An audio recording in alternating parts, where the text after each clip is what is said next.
I'm going to call this meeting to order. It is March 9th, and this is the Senate Finance Committee. And we are back from our joint assembly. And we don't have a whole lot of bills this year, which is unusual for us in this week. It wasn't the way it was last year. So I'm getting a head start on next week, and as bills get referred to us, we'll take them up and we'll get out the couple bills we do have. And hopefully, doesn't look like we're going to have any late night sessions unless they dump a whole lot of bills on us next week, which is quite possible. But we 2 weeks ago, when we were last here, we were sent the cannabis excise and local fees bills. So Anthea is here to walk us through it. We know what we've got. Hello, good afternoon. So for the record, Anthea Dexter Cooper from the Office of Legislative Counsel, and Michelle Childs is the go-to person for all matters cannabis, and I handle this tiny little piece, which is your excise tax. And in that very limited capacity, I'm here to do a walkthrough of S94. And I also have a flow chart that I prepared, and Graham has confirmed that my numbers are correct and my math is correct, that I think is an easy way to compare the current law to S94. So my plan, if it works for the committee, is to do a quick walkthrough and then put up the compare document that Faith has posted. Okay, sounds good. Okay, and I don't testify before you guys very often. Do you want me to share my screen with the bill, or people following along on their own device, or print? I think it might be easier if you shared. Okay. They're used to having to yell at me if they get a question. If I have to follow on my own device, I have 3 to 4 screens going at once. Okay, so I will put up the bill. Good. Okay, so S94, section 1 is going to be adding 2 definitions to the language in Title 32 that deals with the cannabis excise tax. And just for a refresher, for purposes of the taxes on cannabis, you're going to have your 6% sales tax and then a 14% excise tax. And the language on the 14% excise tax is contained in Title 32. For purposes of dealing with this new proposed structure, we need to add a definition for cannabis establishment to Title 32. And that is the same meaning as in 7 BSA section 861. And this is going to cover all of the different tiers that are licensed. So it's cultivator, wholesaler, product manufacturer, retailer, or testing laboratory. And it also is adding a definition of municipality. And this is a slightly broader definition of municipality than what is contained in 7 BSA section 861. And that's the definition of municipality that's used for the opt-in vote. But for purposes of this municipal share concept that we're going to be getting to, municipality is a city, town, incorporated village, unorganized town or gore within the unified towns and gores of Essex County. So basically anything that we would treat as a municipality, except for all that other stuff like the water districts and things like that. Section 2 adds to codified law this new concept of a municipal share. The municipal share would be collected by the Department of Taxes, and then on a quarterly basis, it would be distributed to municipalities. So it is a portion of the excise tax. The excise tax is that 14% number. This would be the equivalent of 2% of the taxable retail sales, something that Graham would call 200 basis points. But basically, if you're thinking of that 14% that exists, it's not changing. You just have 12% that's going to be dealt with the way the 14% is currently dealt with. And then this 2% share that's going to go to municipalities that host a cannabis establishment. Madam Chair, do you want to save questions till we finish the walkthrough? It'd probably be best if it can wait. Sure, of course. Okay, so subsection D deals with how that municipal share, that equivalent of 2% of the retail sales, is distributed to municipalities. So each municipality that hosts one or more cannabis establishments will receive a share of that pot of money in accordance with the formula that is recommended by the Cannabis Control Board and subsequently adopted by the General Assembly. And that formula is intended to be based on reasonable and quantifiable costs to the municipality resulting from the impact of the cannabis establishment. And we get to more details onto what should be considered in those reasonable and quantifiable costs. The formula is adopted by the General Assembly. It remains in effect until a new formula is adopted. And then for purposes of what the Cannabis Control Board needs to consider when developing this proposed formula, it should look at the number, types, and sizes of the different cannabis establishments that are operating throughout the state, the fiscal impact the different types of cannabis establishments have on municipalities, and any municipally provided services. So for example, retail is going to be creating more of a burden than a testing laboratory. That would be reflected in this requirement for the formula. And how to account for a cannabis establishment that is not operational for a full quarter, since this is going to be distributed on a quarterly basis. This is a new concept, hard to predict what sort of formula the cannabis establishment, the Cannabis Control Board would come up with for this. It could range from something super simple as we take the total number of cannabis establishments and we divide the pot of money up that way. It could be based on sort of different silos and tiers, similar to how, and I come from the transportation world, how we deal with town highway aid and how the different pots are divided up based on mileage within the different classes of highways. It could look at the size of the cannabis establishment, since for some of the licenses, there are tiers for smaller and larger entities. So I think you're going to be, if this gets enacted, probably encountering a pretty complicated formula that would take into or try to take into consideration all of these different factors. For purposes of what the state collects as administrative, what the state receives as administrative costs, that's under subsection C, and the cost of administration is set at a per return fee equivalent to that established in 24 VSA section 138C, and that is the local options tax administrative piece that is currently in statute $5.96. And don't ask me where that number comes from. The language on starting on lines 7 down to 12, adding to codified law, section 7, 9, 10. This is not a new concept. This was included in Act 164. It was section 19. We're repealing that section a little further down in the bill, adding it to codified law, which probably makes a lot more sense and should have been what was done in Act 164 with hindsight. But there is a small substantive change, and this is having this 2% share that is going to go to the municipalities, not used in calculating the 70-30 split. So under existing law, for the 14% that comes to the state that goes to the general fund, and this will be more clear when I get to my flow chart, 70% of that 14% goes to the general fund and is undesignated, and 30% with a cap of $10 million goes to the general fund, but is designated for substance misuse prevention programming. And this is just making clear that the 2% for municipalities is pulled out before the 70-30 split. Just some cleanup language in section 30, fixing an incorrect citation, taking the opportunity to fix that on line 18. This entire section deals with the repayment of the borrowing that can happen from tax revenue to support the Cannabis Regulation Fund if fees are not collected at a sufficient basis to cover the administrative costs.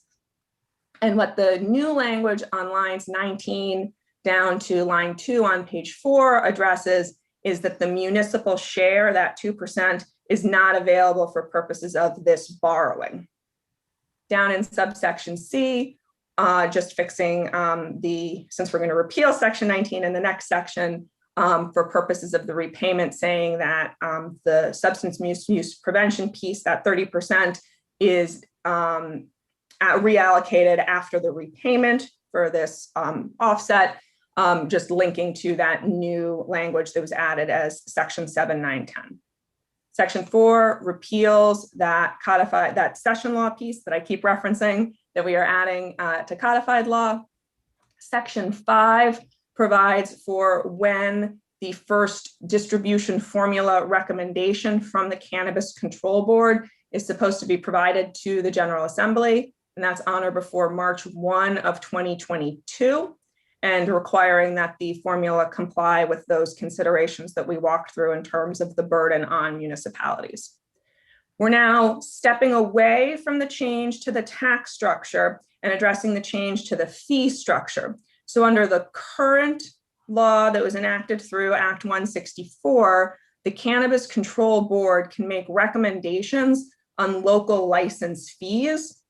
And that was the way that giving something to the municipalities was addressed in Act 164. Since now municipalities are getting this 2% municipal share, the concept of and the establishment of the local fee set by the Cannabis Control Board and adopted by the General Assembly is being eliminated. So the board no longer has the authority to charge and collect local license fees. They would still have the authority to charge and collect state license fees, and then eliminating the local license fees from being due and payable at the time of application or renewal.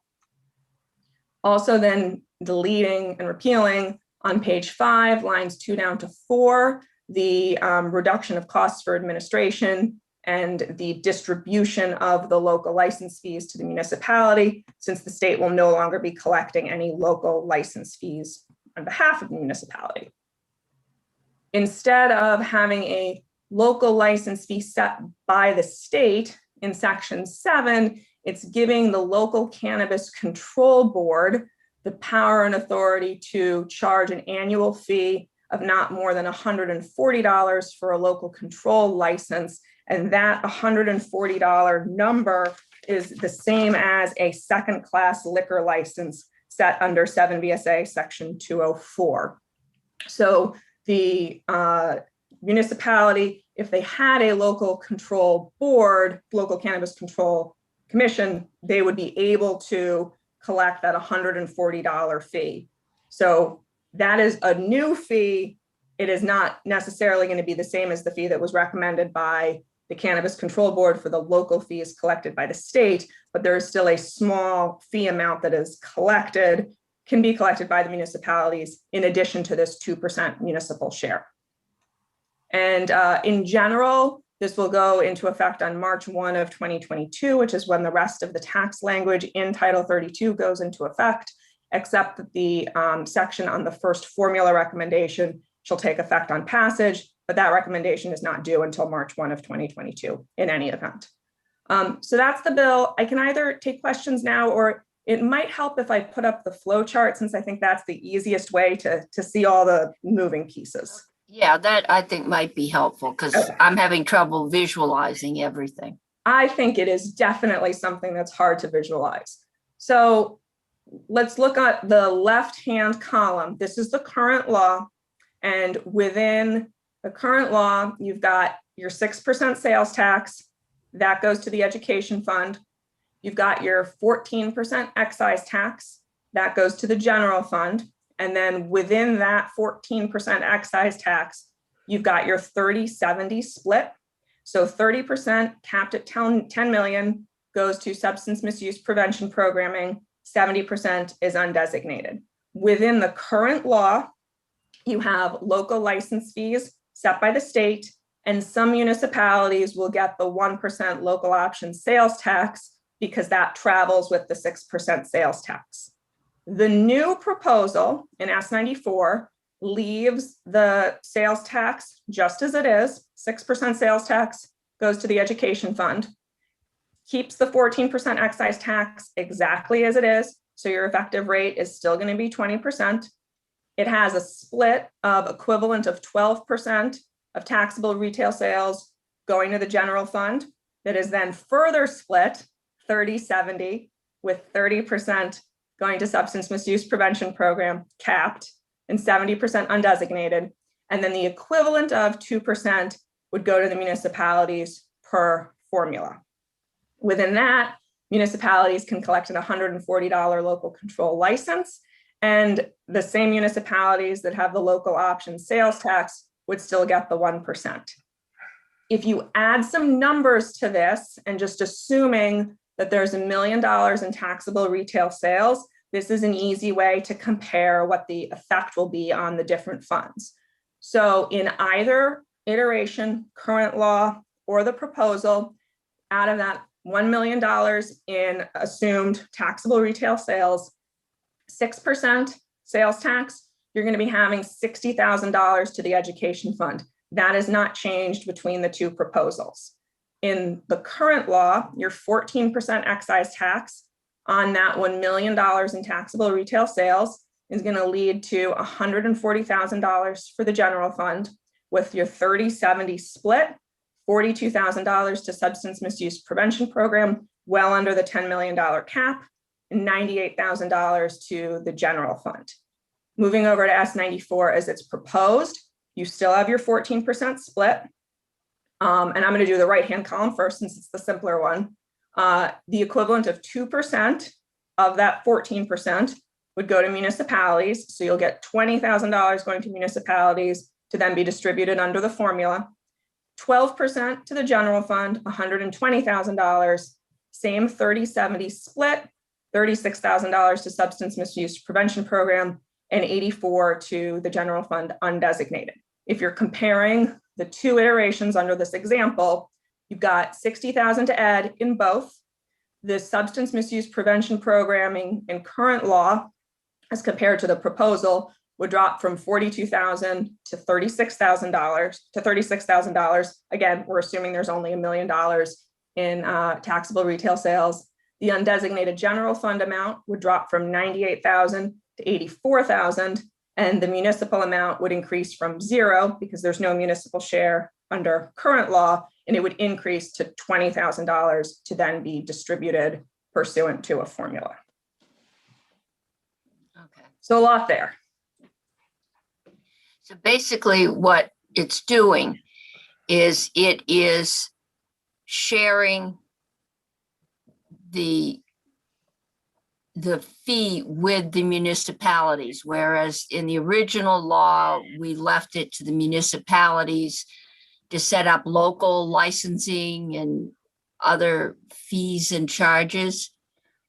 I think it's arguable, and I reached out to Tucker on this in preparing this bill, that because the municipalities are not being given the authority to charge any license fees at all, the municipalities would be entirely reliant on the collection of fees at a state level at the recommended local license fee amounts that the Cannabis Control Board recommends and the General Assembly adopts. So it could be that they are just not sufficient necessarily or comparable to the share of tax revenue that comes into the state. And this would link the municipalities and what they recover or what they receive to the amount of sales throughout the state.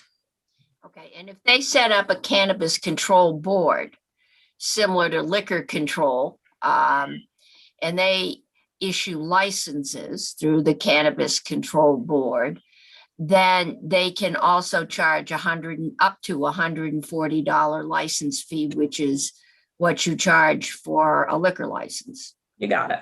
Emily, okay. Okay, Senator Bray got in first. Senator, do you have a question? Yeah, there was some language way back, I think it was page 1, and it included the phrase something like "in the gores of Essex County," but there's a gore in Chittenden County, Buell's Gore, and I just wondered if there's a reason for specifying the gores of Essex County, which sounds like it could be the beginning of a mini-series. I don't know. I don't have a good answer for you other than I put in the definition that Tucker told me to put in. I can reach out to him if this should be more expansive than it currently is to include other gores. Well, if it somehow, I wouldn't want to create some weird loophole that would make Huntington, Buell's Gore, a hot spot for something we never intended. Who knows? What it would do is it would cut out if there was a cannabis establishment in that GOR from getting anything through the municipal share. The intent behind adding a definition for municipality was really to carve out the municipalities that are like a water district or something like that, where it's chartered and treated as a municipality, but not a town, a village, an unincorporated village, a GOR, the ones that are Great. I mean, location specific. Buell's Gore had something like 38 people in it. So, but But Does it Chris, have I any think, area you can park in? Chris, it or a looks like it is store? included in Anthea's just, it says village, incorporated village, unorganized town or GOR. So that would include Buell's Gore in my reading of it anyway. good. Okay. Just when I Make saw sure we aren't Essex leaving County, out. I didn't know why it was being flagged. Thank you. It could be that the only GORs that are unified towns is the Essex County piece. I'm getting a nod, so thank you. I think that's right, yes. Okay, we'll check. Senator Pearson, and then I think I've seen Senator Brock and Senator Sirotkin. I'm glad that we're not giving tax revenue to the CUDs through this. So They could grow under the lines. I just, for the committee's information, much of this represents basically the Senate's last position in the conference committee last year, which we did not get. And so I think that's where Senator White's coming from, though we should hear from her potentially. Anthea, if this bill were to become law, are we precluding municipalities from a separate licensing fee other than the $140? I mean, one of the debates was whether or not a $1,000 fee was more or less money than the 2% of the excise tax by the time you spread that all around the state. So I'm just curious, we were not able to say last year, if I remember concretely, well, this will be more money if you do it this way or this way. So are we precluding municipalities from a separate fee on top of this if the language goes through? So you're not authorizing them the ability to collect a separate license fee beyond that $140, which is consistent with what the law currently provides. And that was something that I reached out to Tucker on in drafting this bill. Currently, under the law that was enacted, the only license fee revenue that a municipality can get is from that state set local license fee. And that concept is being eliminated here. So what you're doing is you're precluding the state from setting a local license fee, and you are continuing to preclude municipalities from setting their own local license fees, but you are giving municipalities the ability to collect that $140 fee. Isn't that what we do with liquor licenses? I mean, I don't think towns can just set a liquor license where they want. It'd be worth checking. That is my understanding as well. And that also would conveniently be a Tucker question. Okay, we need to find Tucker someday. All right. Senator Brock and then Senator Sirotkin. As I view this, the net effect would be to lower the amount of money going to the state and the general fund. And I know, Anthea, this may not be you, this may be those who proposed it, Chris or whoever, as to why do that? Why would we want to do that? Why would we not want to let the municipalities set a rate that along with the Cannabis Control Board that might be appropriate for their municipality? Anybody?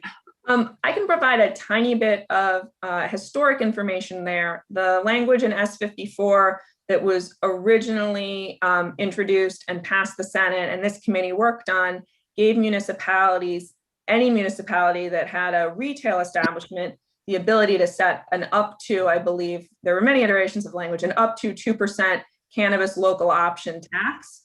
And if you go way back in time to, 2 years ago, the language that was passed the Senate didn't have the 6% sales tax. So the split was an amount of excise tax and a potential amount of cannabis local option tax. So the tax structure has changed several times in multiple iterations.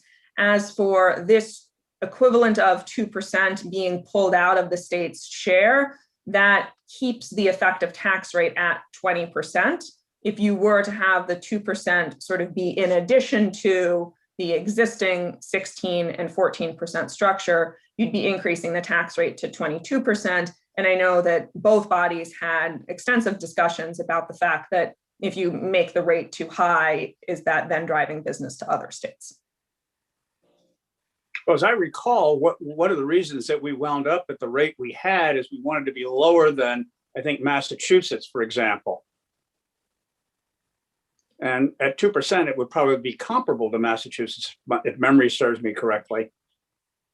I see Graham here, and I know Graham had done a lot of research on the different tax rates. My recollection was that Massachusetts was 20%, but I could be remembering that wrong. Okay. Graham has appeared. Good. Can you help us? I'd have to go back and confirm this, but Massachusetts had an excise. I don't know if it was 20% on the state level, but I think it was the combination of its state excise tax plus its locals that brought it up closer to 20%. So I don't think their state one is as high as 20, but I think in total their overall tax on cannabis is close to 20%. I wonder if at some point you could inform us as to the tax rates of the surrounding states that have legalized marijuana and where we stand in comparison under these two proposals. We'll get that. And I think we'll ask Senator White to come in. I believe this came from GovOps. And I know this state local share has been kicking around for several years, and we'll hear what their rationale was and what their goal was. Senator Pearson, and I'm trying to get to Senator Sirotkin. Well, just to clarify, I think it was just Jeanette's bill, but Senator Brock, the overall tax is not changing in this proposal. I understand. It's just where it's going. Right. Well, the overall amount of money that we're getting from it as a state is changing, and that's where my concern Right. lies. Fair. And you labeled that I might be able to help you understand. I'm not really sure I support this, but just so you know. Okay. I think we're all taking a look at it. And Senator Sirotkin, you had a question? I did, Madam Chair. I was actually, I don't think the witness can answer it, and I was hoping Senator Pearson might, or maybe Senator White, but I know this was an issue of whether to do a licensing fee or percentage of sales. Has anything changed from last year, or is this just the Senate or senators trying to revisit the same issue we debated? Is there any new information or new revelations that have come out? I don't believe so. Senator White, it's fair to say, was very unpleased about that particular bit of the compromise. You'll remember the League of Cities and Towns was urging us to follow this kind of approach. And in the end, we were not going to get our counterparts in the House to sign off on that. So Would it be fair to say, Chris, Senator Pearson, that the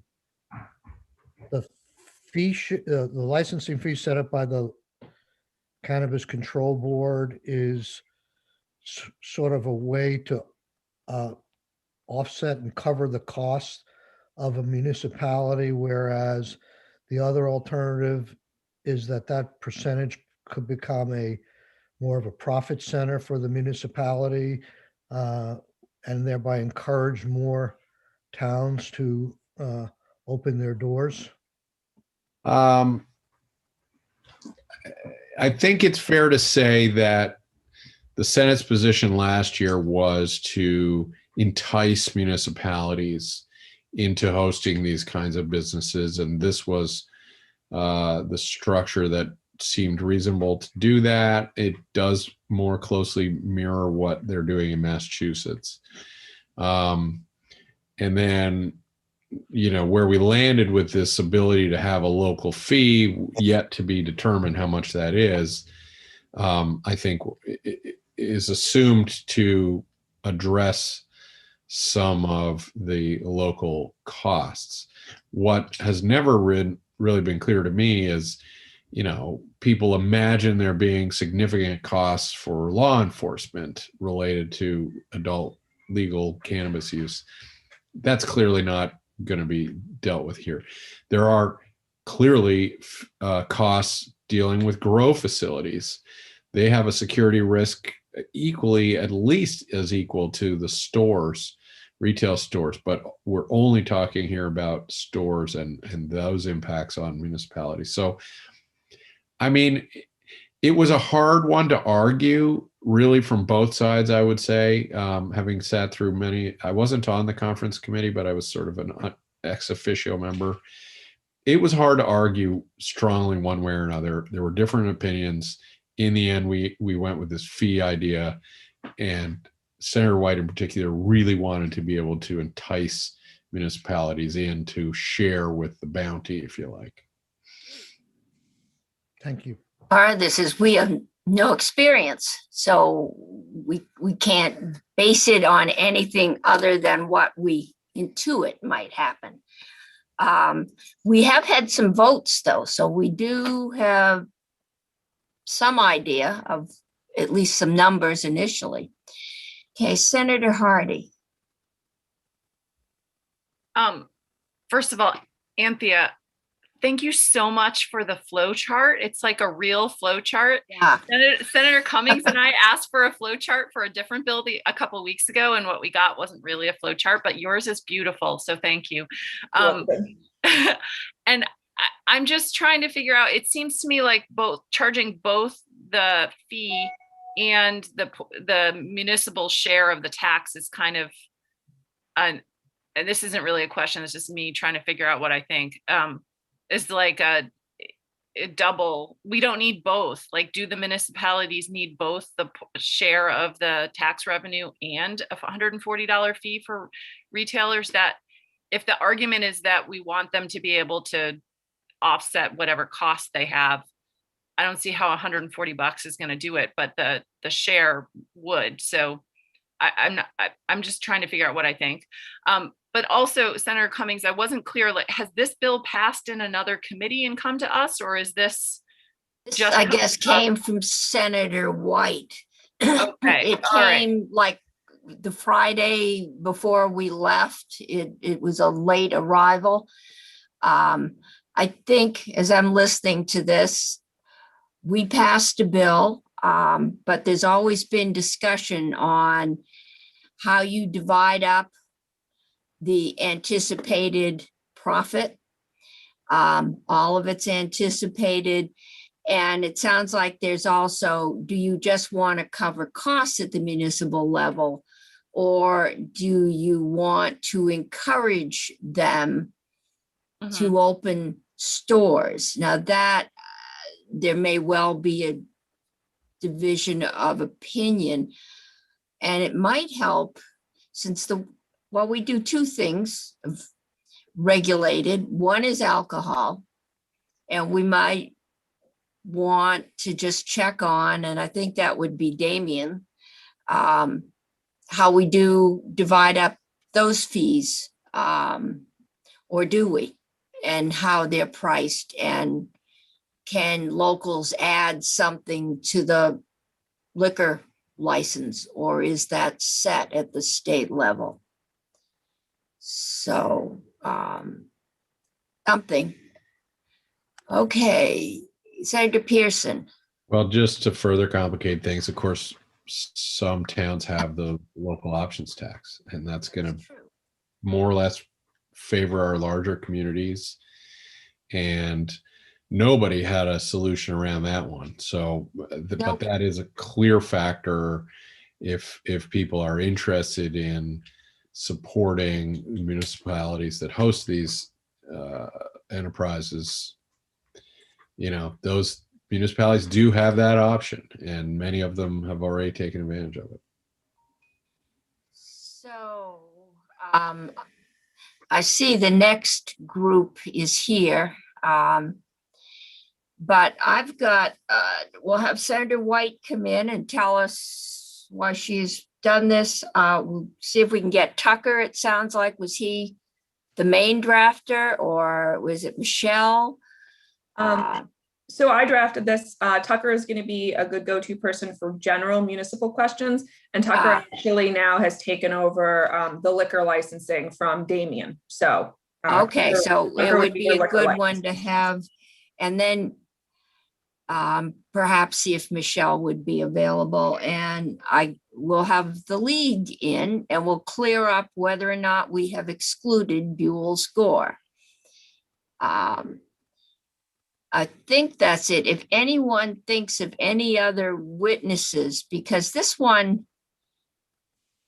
we haven't done a whole lot with. I remember the discussion about we wanted to come in just slightly in total tax under Massachusetts. And I'm thinking 1.6, but I have a feeling that was 16%. And they were somewhere around 20. So we were looking at being under. That's what I remember. I think, we'll just take a look and see if other states have changed their rates or what, is going on. And we have until next week to do this. Or we could find something else to decorate. There is a miscellaneous tax bill headed our way, which at this point is innocuous. But, and there's also municipal, a utility housekeeping bill headed our way. So Senator Brock. I just wanted to comment. I just recalling the discussion that you mentioned that we had last year when we set the tax rate. One of my big concerns about it is that in the bill, we set a tax rate and the rate was based on what other states were charging, but there didn't seem to be any underlying analysis of what it was going to cost us. And my big concern throughout all of it is, are we passing something with a competitive tax rate without a real analysis or understanding of whether or not we're creating a profit center or a cost center? And I think we do need more work on that piece as well. We may, just for expediency, have to deal with this now, but it still doesn't solve the underlying problem. Graham, has Joint Fiscal looked at anything like this? Looked at the change in the at anticipated costs of. Have we done any analysis like Senator Brock was talking about what it might cost us? For law enforcement, for medical treatment, for education, for administration, for all of the things associated with putting this into law. And the end result of our doing so. I'm trying to think. So 2 things. We, in our fiscal note last year, and I can send it to the committee, did put in a line on administration costs for the Department of Taxes. There was the Governor's Commission on the taxation of cannabis that produced a report at the end of 2019, I want to say. And each one of those departments put together costs or what they thought they would need to estimate or to carry out. So this is direct state costs. So we're not talking, costs for municipalities, but they made estimates for total costs. Our judgment from that report is that we thought those were a little high, so we didn't include those in our fiscal note. That is something that the Cannabis Control Board is supposed to assess and solicit information from the various agencies in state government, I believe, for the purpose of local fees as well in the bill survey and come up with numbers to cover those costs. The only thing that we put in our fiscal note is that the costs, the fees that need to be raised for at least the regulation of the industries by the Cannabis Control Board must at least achieve about $650,000 per year, because that's what we estimated to be the cost of the actual board itself. That's not covering all the other state costs potentially, but I think the Cannabis Control Board is supposed to be in charge of that. So we didn't want to start getting in front of that committee by trying to estimate what we thought those costs would be and whether, what the fee should be to cover those things. So. And does the board have the responsibility of looking at the broader issue of cost to the state as opposed to simply the cost of administration? I don't know the answer to that question. I mean, the thing that occurs to me is we're now a year later than we were when we looked at this the last time. And certainly the history of what other states have found as costs, anticipated or unanticipated, resulting from the legalization of cannabis are probably better known than they were then. And the only question is, who is looking at what other states have done from a cost perspective to help provide us with guidance? Is that it? And that's why I ask, and maybe you may not know that off the top of your head, but I would just wonder whether or not the Cannabis Control Board is tasked with doing that as well in its early stages. Okay. Colorado was being watched so closely. I would assume if there's a report anywhere. There were a lot of reports on California, but half of them nobody seemed to believe. Depended on who wrote it. Well, that's always a problem too. It sounds at least though we should get that cost estimate study. Senator Pearson. Thank you, Madam Chair. I'm going to have to run to Senate Education, but to Senator Brock's point, I also want to caution that when we passed this into law in October, so we haven't actually gained a whole lot of time, but I think it's a mistake to suggest that there will be a radical change in pattern of cannabis use in Vermont. There's a ton of cannabis in Vermont. We're one of the per capita higher users in the country. There's not, to my mind, tons of new dynamics in terms of law enforcement, social services, healthcare that may or may not surface here. So it's always tricky. We don't know. We'll see. Everybody, I think, around the country, to my understanding, has had to set these rates and then see what happens because it's brand new. But I just point out that some 80 to 90,000 Vermonters years ago reported regular cannabis use.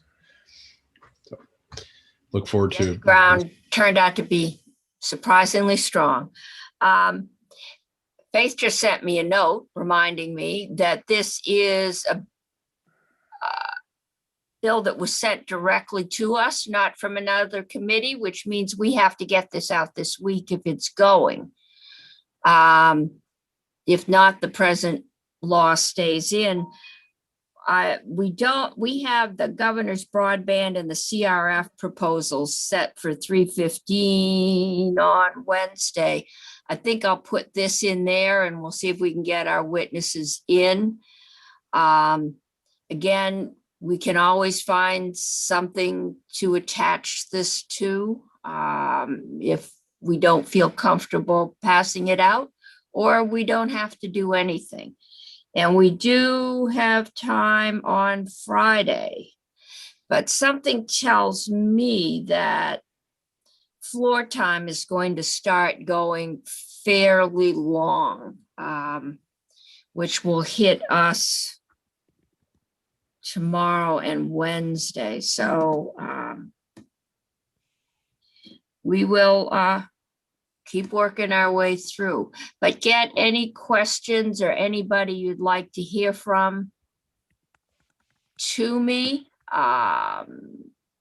It's hard. Bills are getting introduced very late this year. There were it sounded like the first week of the session this morning on the floor, with the number of bills being introduced the last week of crossover. So new pattern. So anyway, thank you. Thank you, Anthea and Graham. And Graham, if you can find that, a link to that report cost estimate, if you email that to Faith, she can get it out to us and we can take a look at it with the note that you think the estimates might be a little high.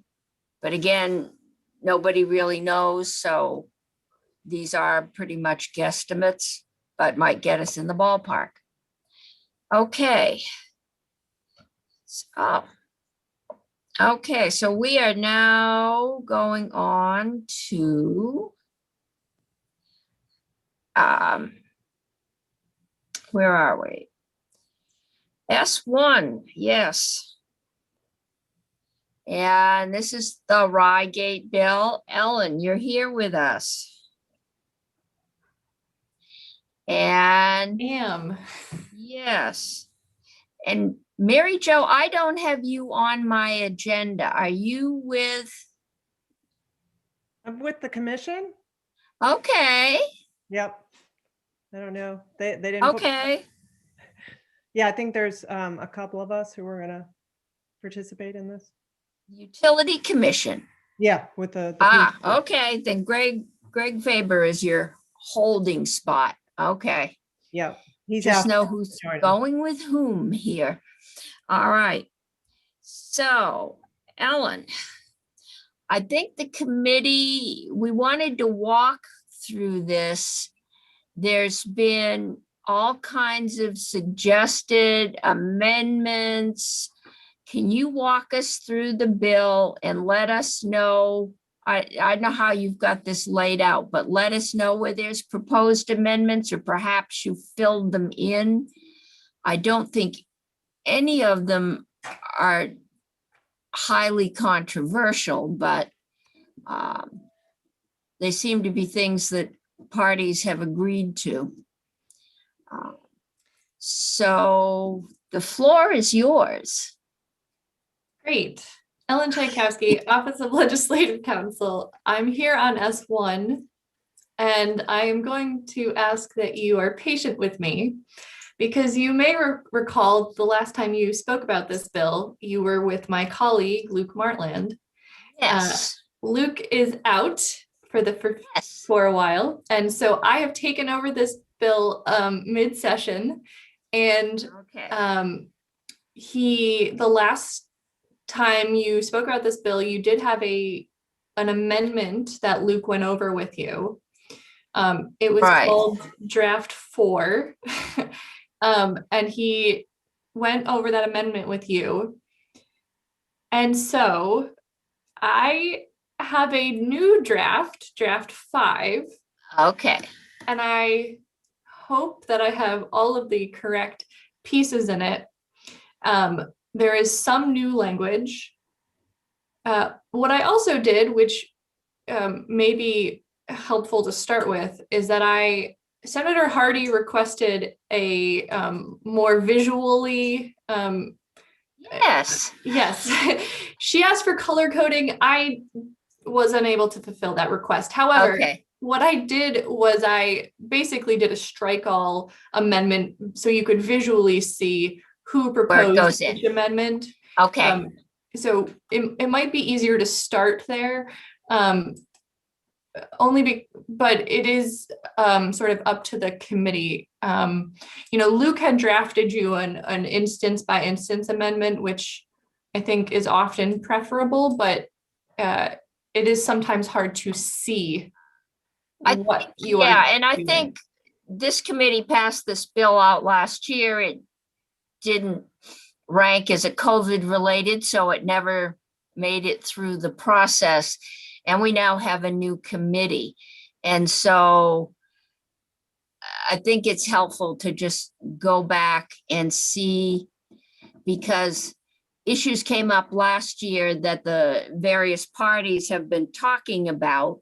And it sounds like they've come up with some agreement, but it would be helpful to go through and see where the agreement fits in. I know, some concern to see about exact wording about environmental protections.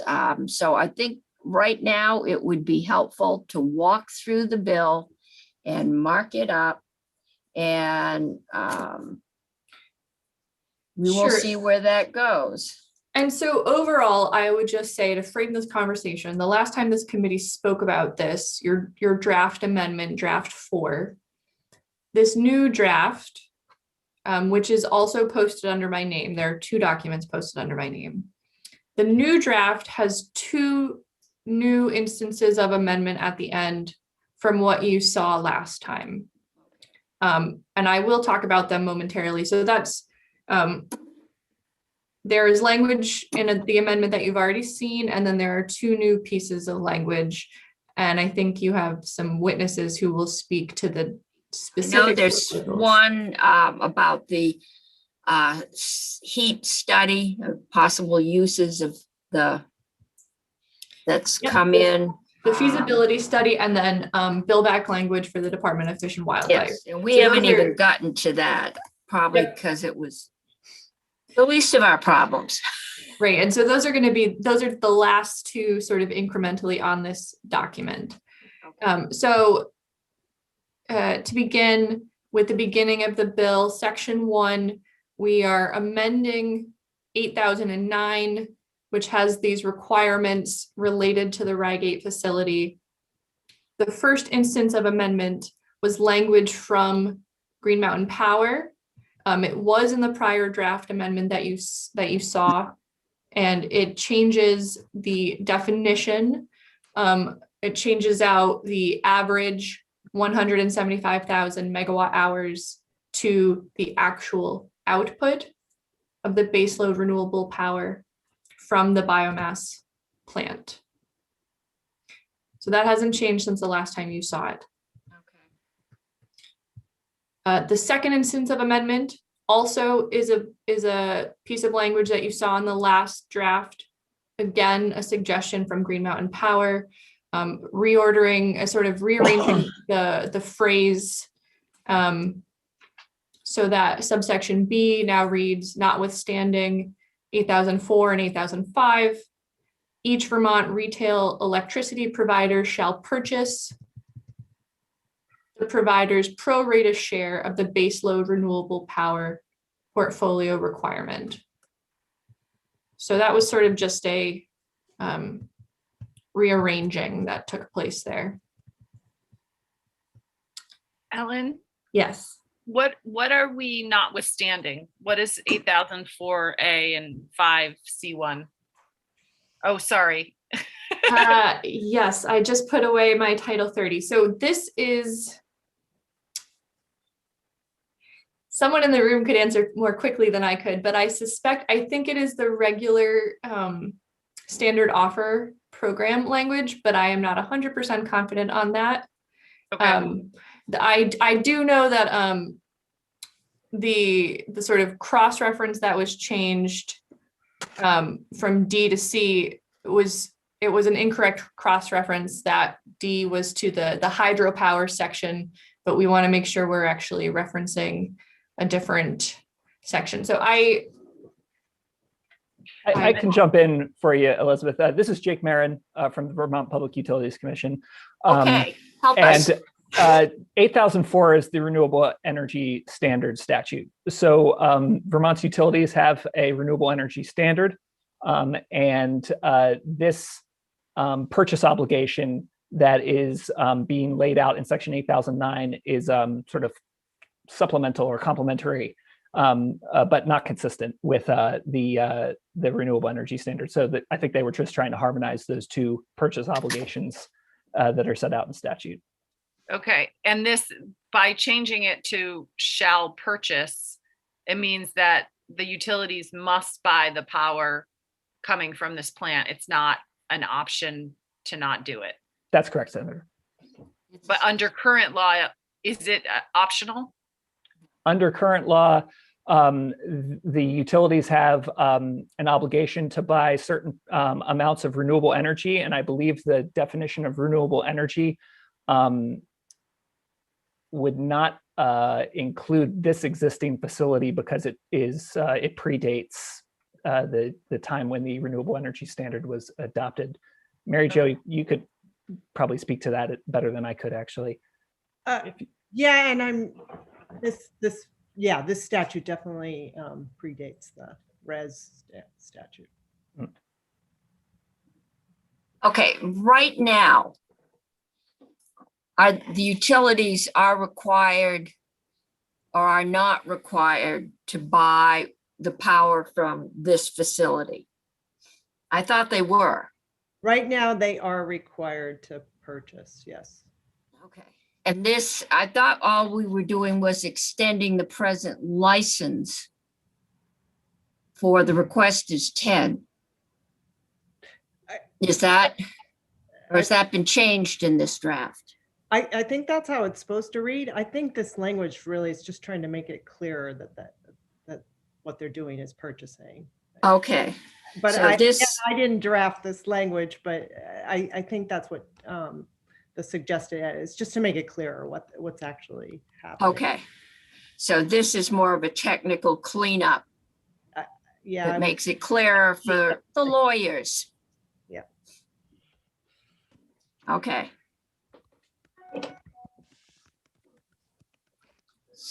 So let's keep walking and we can double check.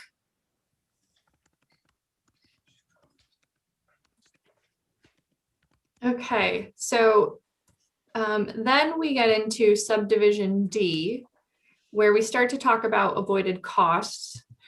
First, I did flag that the PUC is potentially going to propose a change in line 8, but I did not have that originally. So, and your committee hasn't discussed it yet. So I did just flag it as a potential recommendation that will come from the PUC. Okay. But then the next instance of amendment, so we have the third instance of amendment. But can you, it might be helpful if you just walked us through, because a lot of the committee is not familiar with the entire concept. Sure. Some of us did a lot of work last year on renewable energy standards, and some of us have probably never heard of them. So it would be helpful to just walk us through. Sure. So this section in particular is a little complicated, but very important. So subdivision D talks about avoided costs. So the bill currently reads, on or before January 1, 2022, the commission shall determine for the period beginning on November 1, 2022 and ending on November 1, 2032. So there's the extension there. The price to be paid to a plant used to satisfy the baseload renewable power portfolio requirement. So the price to be paid to Rygate. Okay. It's not underlined, so I'm assuming this is all current law. Just except for what those. This does is it extends it for 10 years. Right? It's going from 2022 when the current contract ends to 2032. So it's asking the PUC to establish the price for that next 10 years. And that's what they do now. Right. And so some of the parameters of the sort of formula to be used are in this section and then continue on to the next page. Okay. So the price shall be the avoided cost of the Vermont Composite Electric Utility System. And then we talk about, this section talks about the term avoided cost. So in this subsection, the term avoided cost means the incremental cost to retail electricity providers of electric energy or capacity, or both, which, but for the purchase from the plant proposed to satisfy the baseload renewable power portfolio requirement, such providers would obtain from a source using the same generation technology as the proposed plant. So That would be another wood burning plant? no, No. no. So then there are some factors to consider for avoided cost. So in this subsection, the term avoided cost shall also include the commission's consideration of each of the following. So this is all existing law, but this bill does contain some amendments to those considerations to be included in the avoided cost calculation. So the commission shall consider the relevant cost data to the Vermont Composite Electric Utility System, the terms of the potential contract, including the duration of the obligation, the availability during the system's daily and seasonal peak periods, the capacity or energy from the proposed plant. So those are our existing factors. And then you have in the third instance of amendment in your draft amendment, a suggestion from Green Mountain Power. And you've already seen this language, but the relationship of the availability of energy capacity, renewable energy credits and attributes, and other market products or services from the proposed plant to the ability of the Vermont Composite Electric Utility System or a portion thereof to avoid costs. I don't understand what that means, Madam Chair. I've heard of triple negatives, that's a triple positive. But I don't know what it Okay. means. And I think we may need to get somebody from GMP to come in and talk to us. Ellen, can you help us? But they are the proposers. Is there anyone here from GMP? I can't see. I can see 3. And I'm not hearing anyone. So, and I don't see anyone. I think potentially the PUC can speak to this a little bit, but Okay. this is, we're talking about what things to be considered as part of the avoided cost when the PUC is calculating the avoided cost to set the price. Okay. So the availability of energy capacity, RECs or attributes or other market products from the plant. So Okay. Right. So, Rex. Madam Chair, Yes.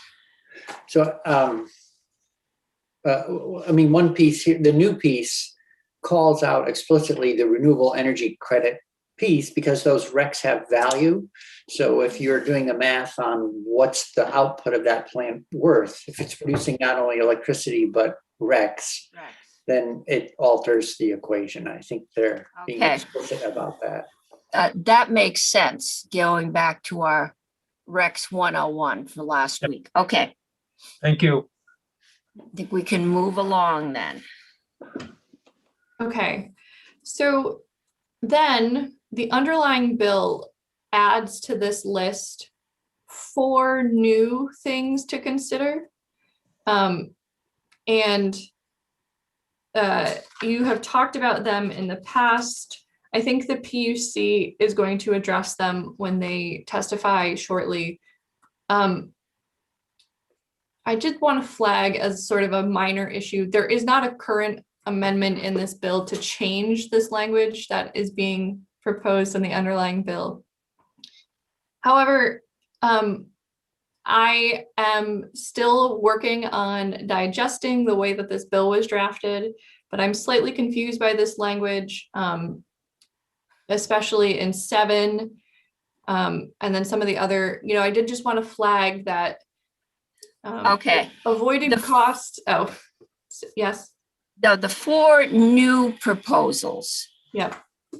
These are the underlined? Yes, the Okay. underlying bill. in And you are, S1. okay, so we've got some question about the wording in number 7. You do, and if you don't understand it, then the average citizen is not going to understand it. So I think we need to make sure it's clear. Sure. And that is PUC recommendation. So why don't you tell us? Sure. And so I was a little bit confused, but I think the PUC has a proposal that will perhaps clarify. Clarify it? You know, Okay. the avoided costs, which are being calculated here, there is some parameters around what can be an avoided cost under FERC regulation. So there is an overlying federal system here at play, and I am not an expert on the interplay between I see it. PURPA and FERC law. Okay. But there are potentially just some, so people have been reviewing this bill. So there are plenty of people looking at it. I just wanted to flag that I found some of this wording a little bit confusing in relation to that. And so I think perhaps the PUC's recommendation can clarify it, and I would hold off and let them testify to that, if that's okay. Okay. Yep. Okay. So then in the last time you spoke and heard from Luke, there was a fourth instance of amendment down in subdivision F. This again is about the RECs. So this was again from Green Mountain Power. So with respect to a plant used to satisfy the requirement, Vermont retail electricity providers shall receive all of the output of the plant, including the electricity, the renewable energy credits, the attributes, and other market products and services.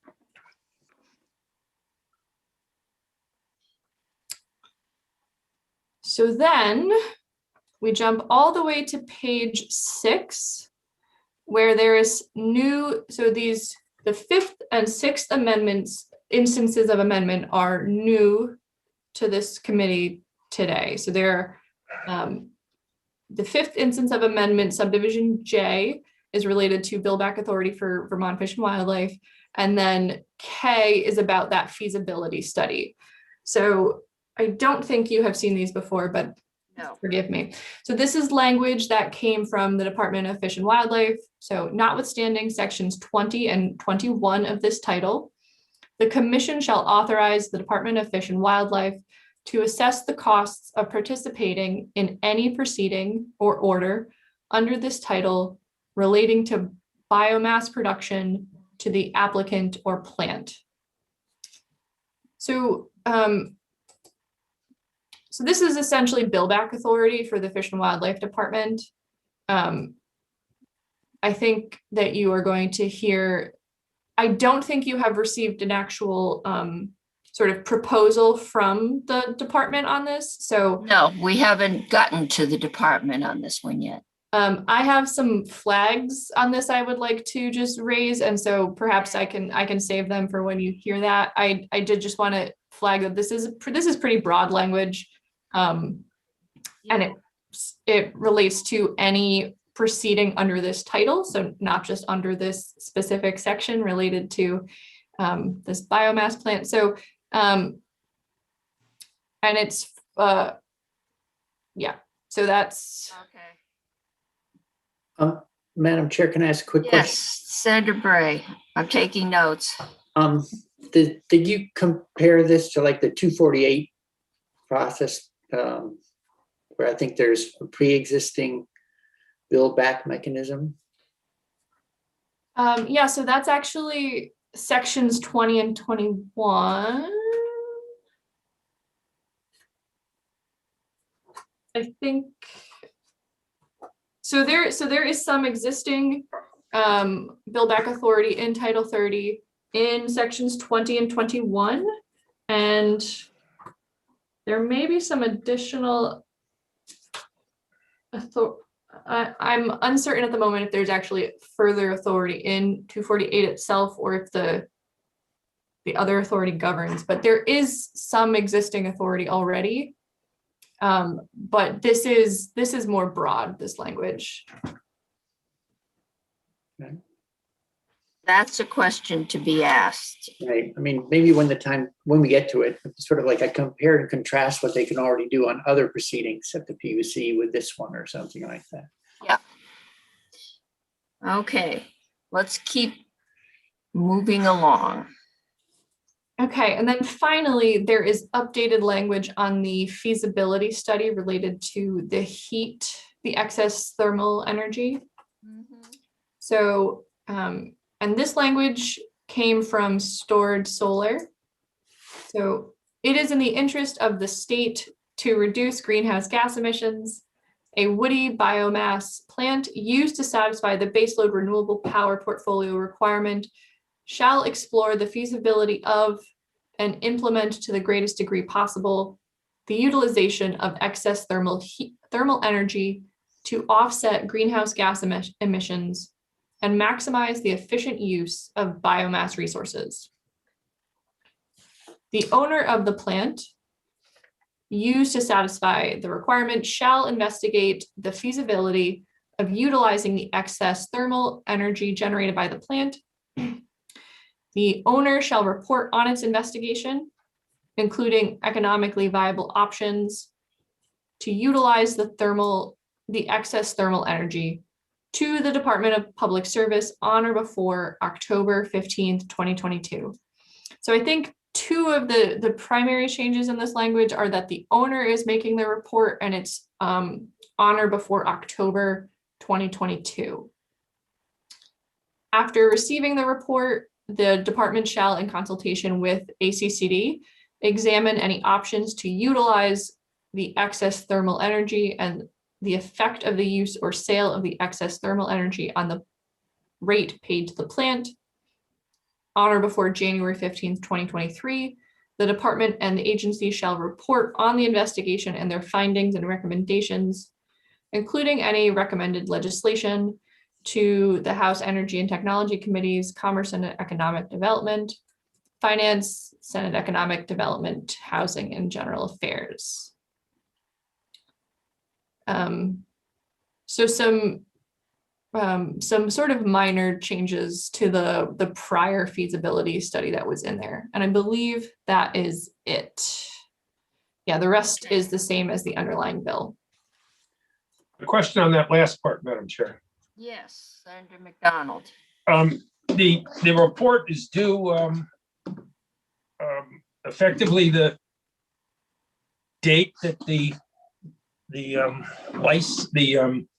subsidy is enacted for the next 10 years. Is there any connection between the report and the license procedures, or has that already been granted for 10 years?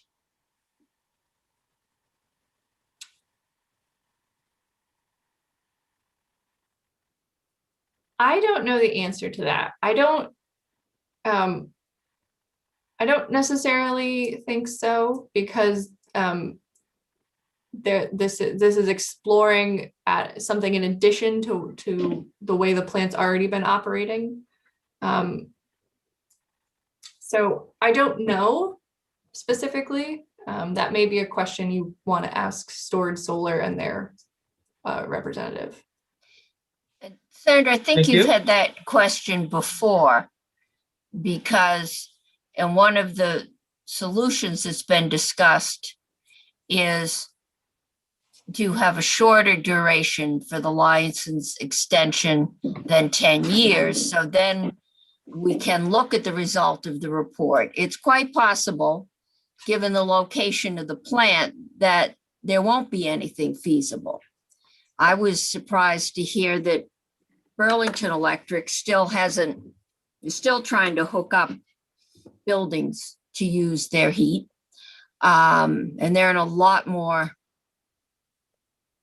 densely populated area than Reigate. So that's one of the solutions that's been talked about, so that before you do a second 5-year extension, you know what you're dealing with. Ellen, can we walk through after that, L? Because there's been concern about environmental impacts and safeguards, and that seems to be where it's being dealt with in this bill. Okay, so sure. So L, this is a new section in the underlying bill. In considering the assessment of whether fuel supplies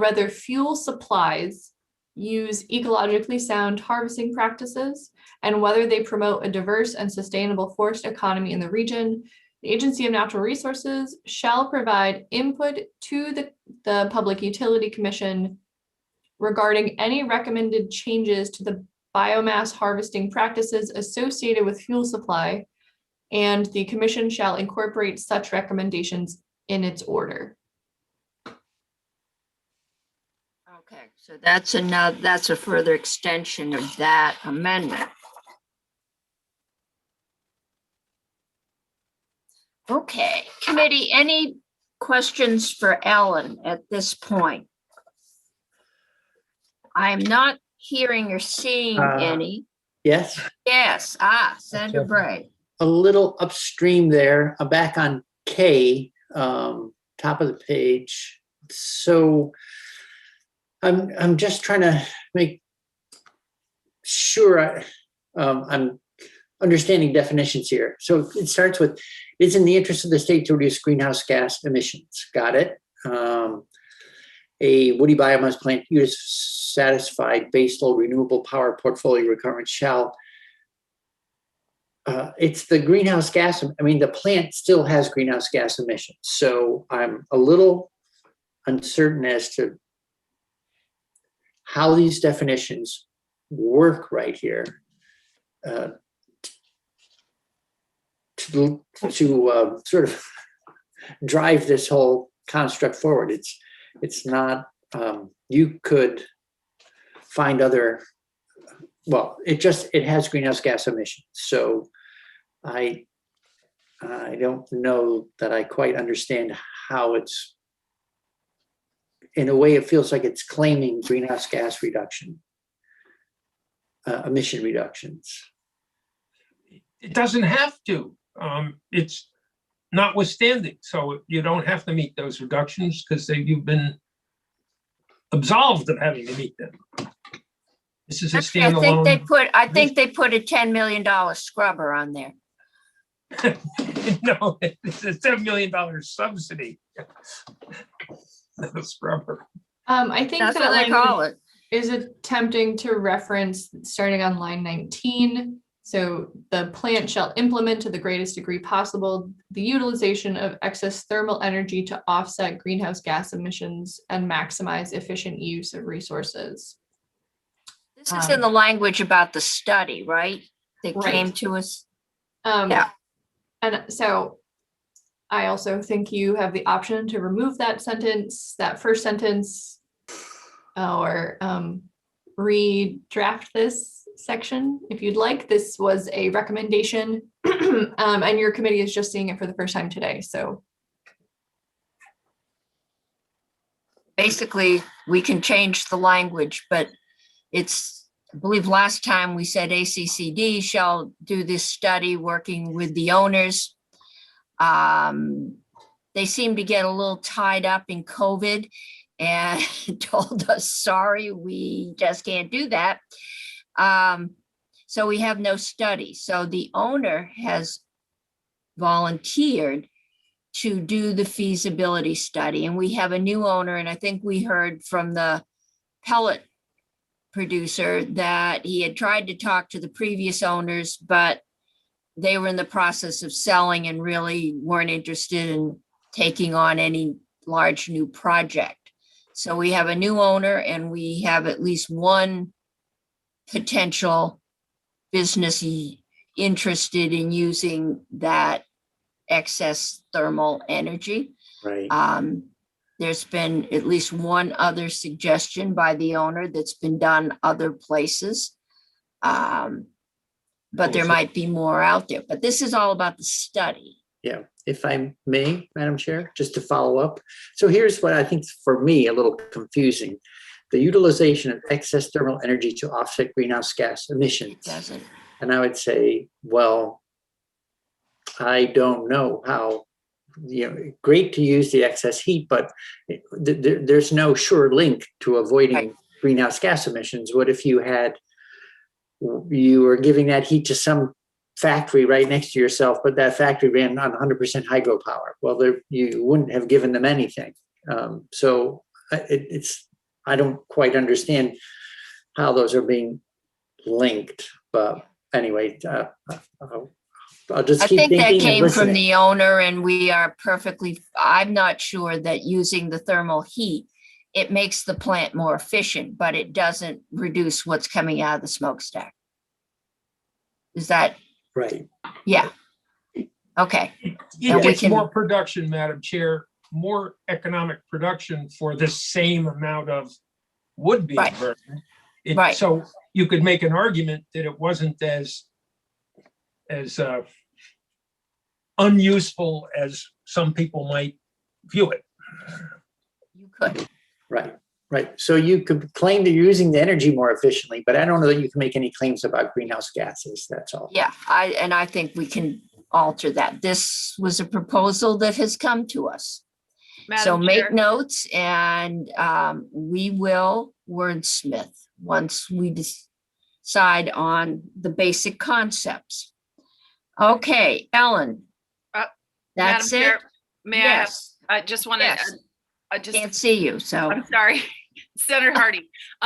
That language also doesn't line up with the dates. The rates would already be set and everything would already be approved. So the report has no actual teeth. It's just issue a report and that's all. Right.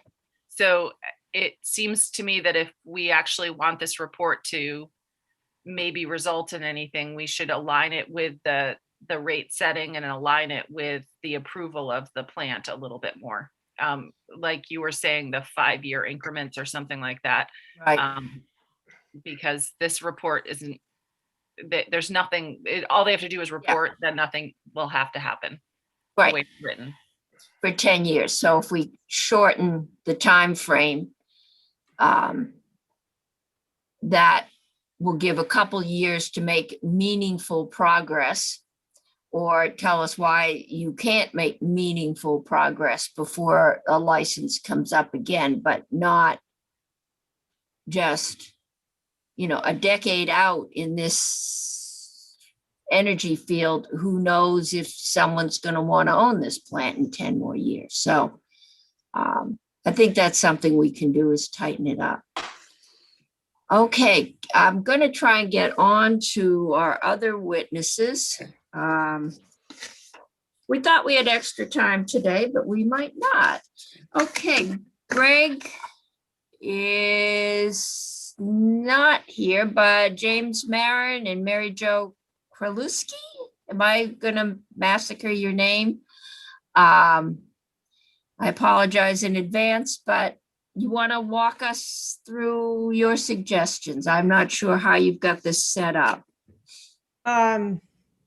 Sure, why don't I start? So I'm Mary Jo Krolewski with I'm an analyst with the PUC. So you were real close on my name. So we have a couple of suggestions, and really most of them are pretty much clarifying suggestions to what's in front of you. So the first actually isn't a clarifying suggestion; it's a request on behalf of us. In 8009D, where it sets the date for when we should complete this setting of the new price. We're asking to Give me a change. page on that. Hold on, I'm sorry, I'm. It's on page 2 of 8, line Page 8. 2 of 8. Got it. Okay. And line 8. Line 8. Okay. January 1st, 2022 Yeah. is what's in there. Okay. So we would like to see it August 1st. August 1st? And the reason being that this, I think the last time we set this price, it took about a year to complete the process. there's a fair amount of parties who would be participating in the process, including our distribution utilities. So we just would like that extra time. And I don't think that actually conflicts much with the plant having some pre-knowledge of what kind of price they'll have.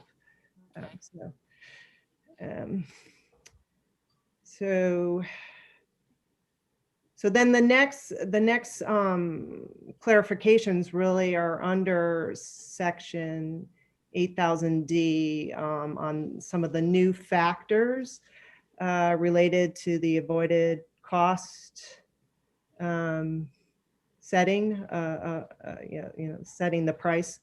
So so there's essentially there's 3 paragraphs we'd like to alter. So the first there's actually 2 paragraphs that we'd like to actually see moved out of this section and maybe in a standalone section. It could be M or any section that's new here, where so we'd like to move these 2 paragraphs because we believe that they're not really related so much to setting the avoided cost price, but they do concern how the plant would be operated and how some of the benefit would be recovered to ratepayers. Okay, are you on the paragraphs? Are you on page 5? Hold on. Page 3, Madam Chair. We're looking at line 17, starting with paragraph 7 there. Underlined language starting mechanisms for encouraging dispatch. And then carrying through the following paragraphs 8, 9, and 10. So these are the new avoided cost factors that the bill proposes. Okay. And as Mary Jo was saying, some of them are not clearly the types of things that you would turn into a number in an avoided cost determination. A mechanism might, I'm looking at paragraph 7, a mechanism for encouraging dispatch might be how the plant is operated, when it turns on, when it turns off, but it's not necessarily a price or something you can distill into a number very easily. Right, so it's actually paragraph 7 and it's 10 that we would be moving out of this section. And then on top of that, and I'll explain briefly how we would word the new section. On top of that, we'd also like to see what is paragraph 9 on page 4, I think, of the draft, if I'm on the right draft. So we've got paragraph 7 on page 3. Yeah, that we'd like to see moved to what we're going to call subsection M. And I'll get to subsection. Okay. Get to that in a little bit. About we also like to tweak some of the language in that paragraph, but leaving as is paragraph 9, which would be moved up because we're removing a paragraph. We'd like to see that paragraph rewritten a little bit to just make it clearer. Let me just, I can read the sentence. It's only a sentence paragraph. So it would read, the appropriate assignment of risk associated with the pay for performance requirements of the ISO New England forward capacity market. So it's just kind of a clarification of what was there, but it's a bit more precise of how you would describe. Okay, and I think if you just send that over to Ellen. All right. I'm looking at these as technical corrections. Yeah, I would view that as a technical correction. So then the 2 paragraphs we'd like to see moved, as we stated, were 7 and 10. And what we recommend would be to have a new section. We're going to call it M just based on what's what's already there in the draft language. So M would read, it would have like an intro explaining these two factors. So M would read, so it's 8009 M. For the benefit of Vermont ratepayers, the commission may consider the following for inclusion in any contract issued under this subsection. And then M1 would be a redraft of what was paragraph D7. And the redraft would read, mechanisms for encouraging the economic dispatch of the plant, including participation in the ISO New England energy markets, with consideration given to wholesale energy prices, the value of regional renewable energy credits, and the physical operating parameters and fixed costs of the plant. So it has, this new paragraph has a lot of the language from the previous recommended paragraph. It's just a bit, we think it reads just a bit clearer, and we think it captures the Okay, intent. well, since you're the folks that are going to have to do this, we should probably make it clear. Does anyone have a problem with this? I don't think we're really changing anything. We're just clarifying.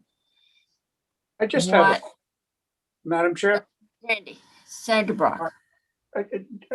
I just don't quite understand what economic dispatch means.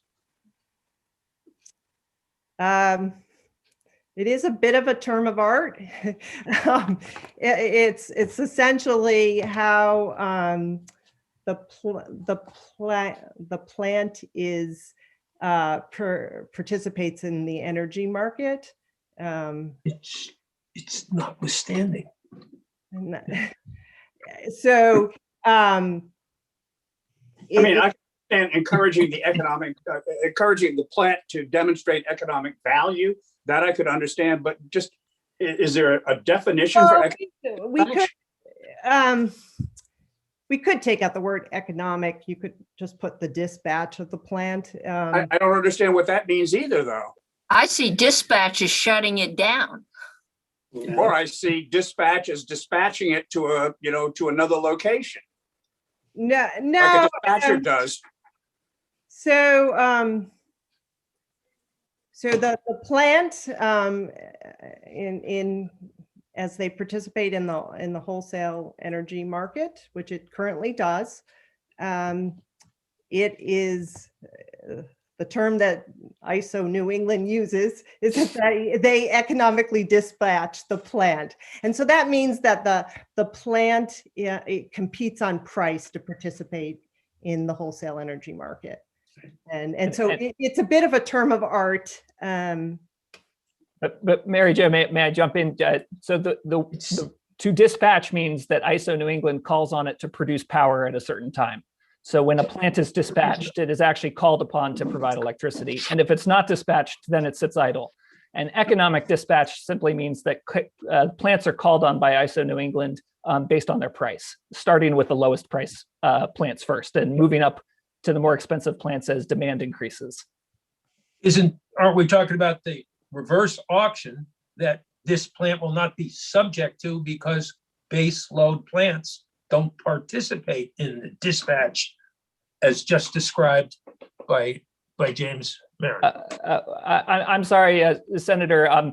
So all plants of this type in New England do participate in this market in one form or another.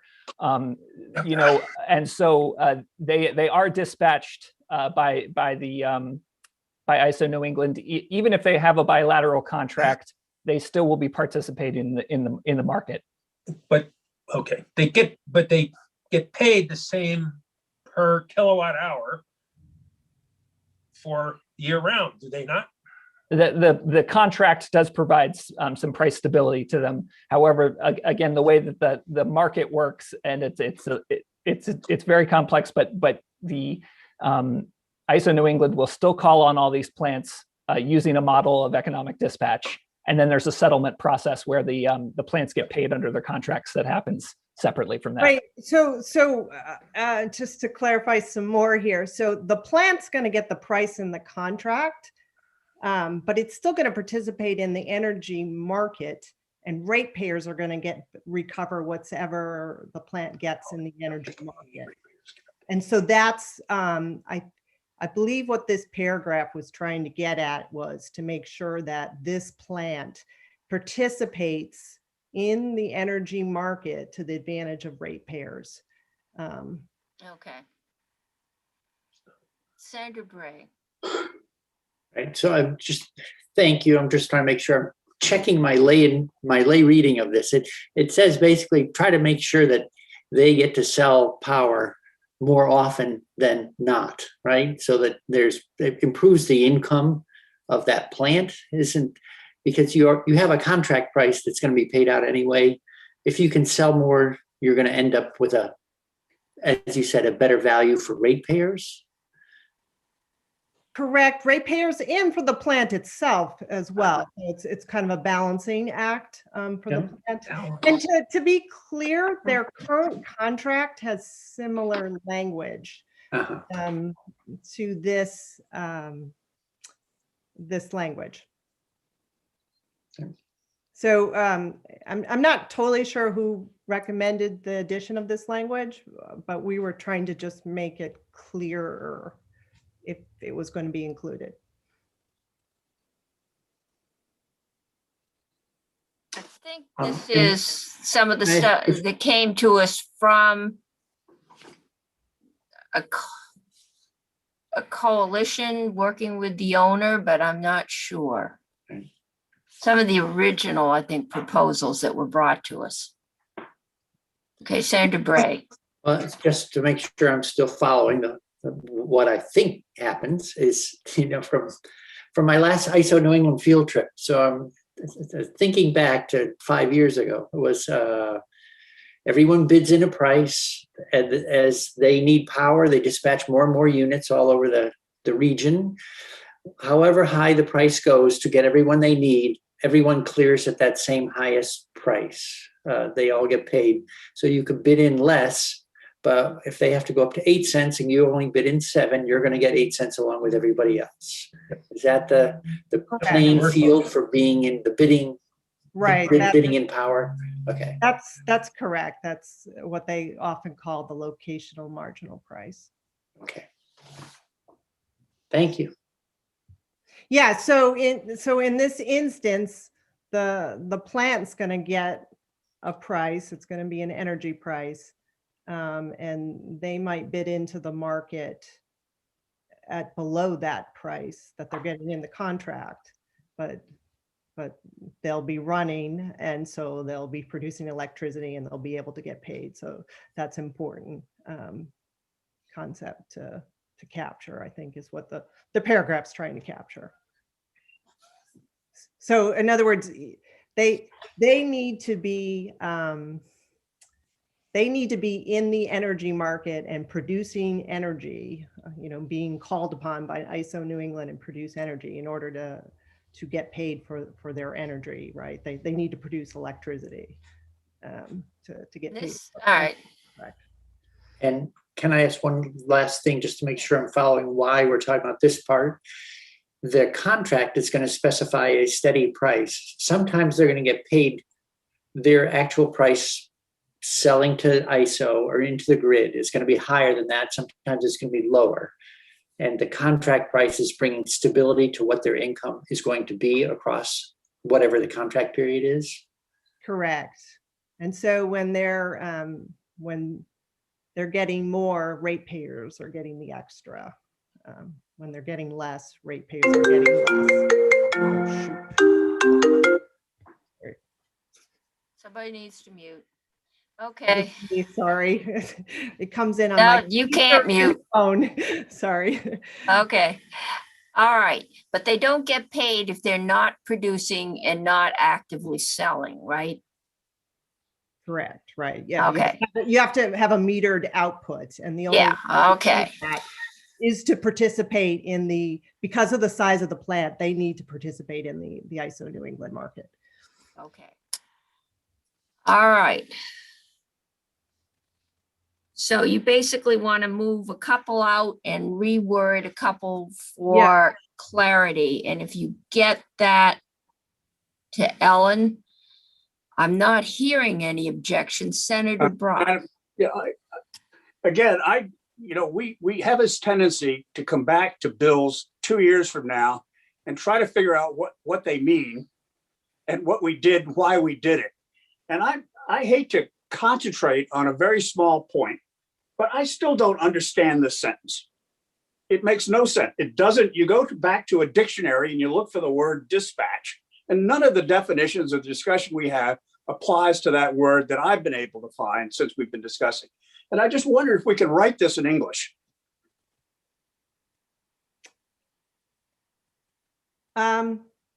Without needing a translation. Sure. What we could do maybe is, and I was trying to edit based on some of the language that was already there, but maybe it's clearer just to say mechanisms for encouraging participation in the ISO New England energy markets. That, as long as that's also clear to the regulators, because I think that's where we get in trouble. If it's clear to us, but they use a term of art. Right. Okay. Yeah, I think, and again, I don't think there was any other intent of that language. So I think what I've proposed there is okay. Okay.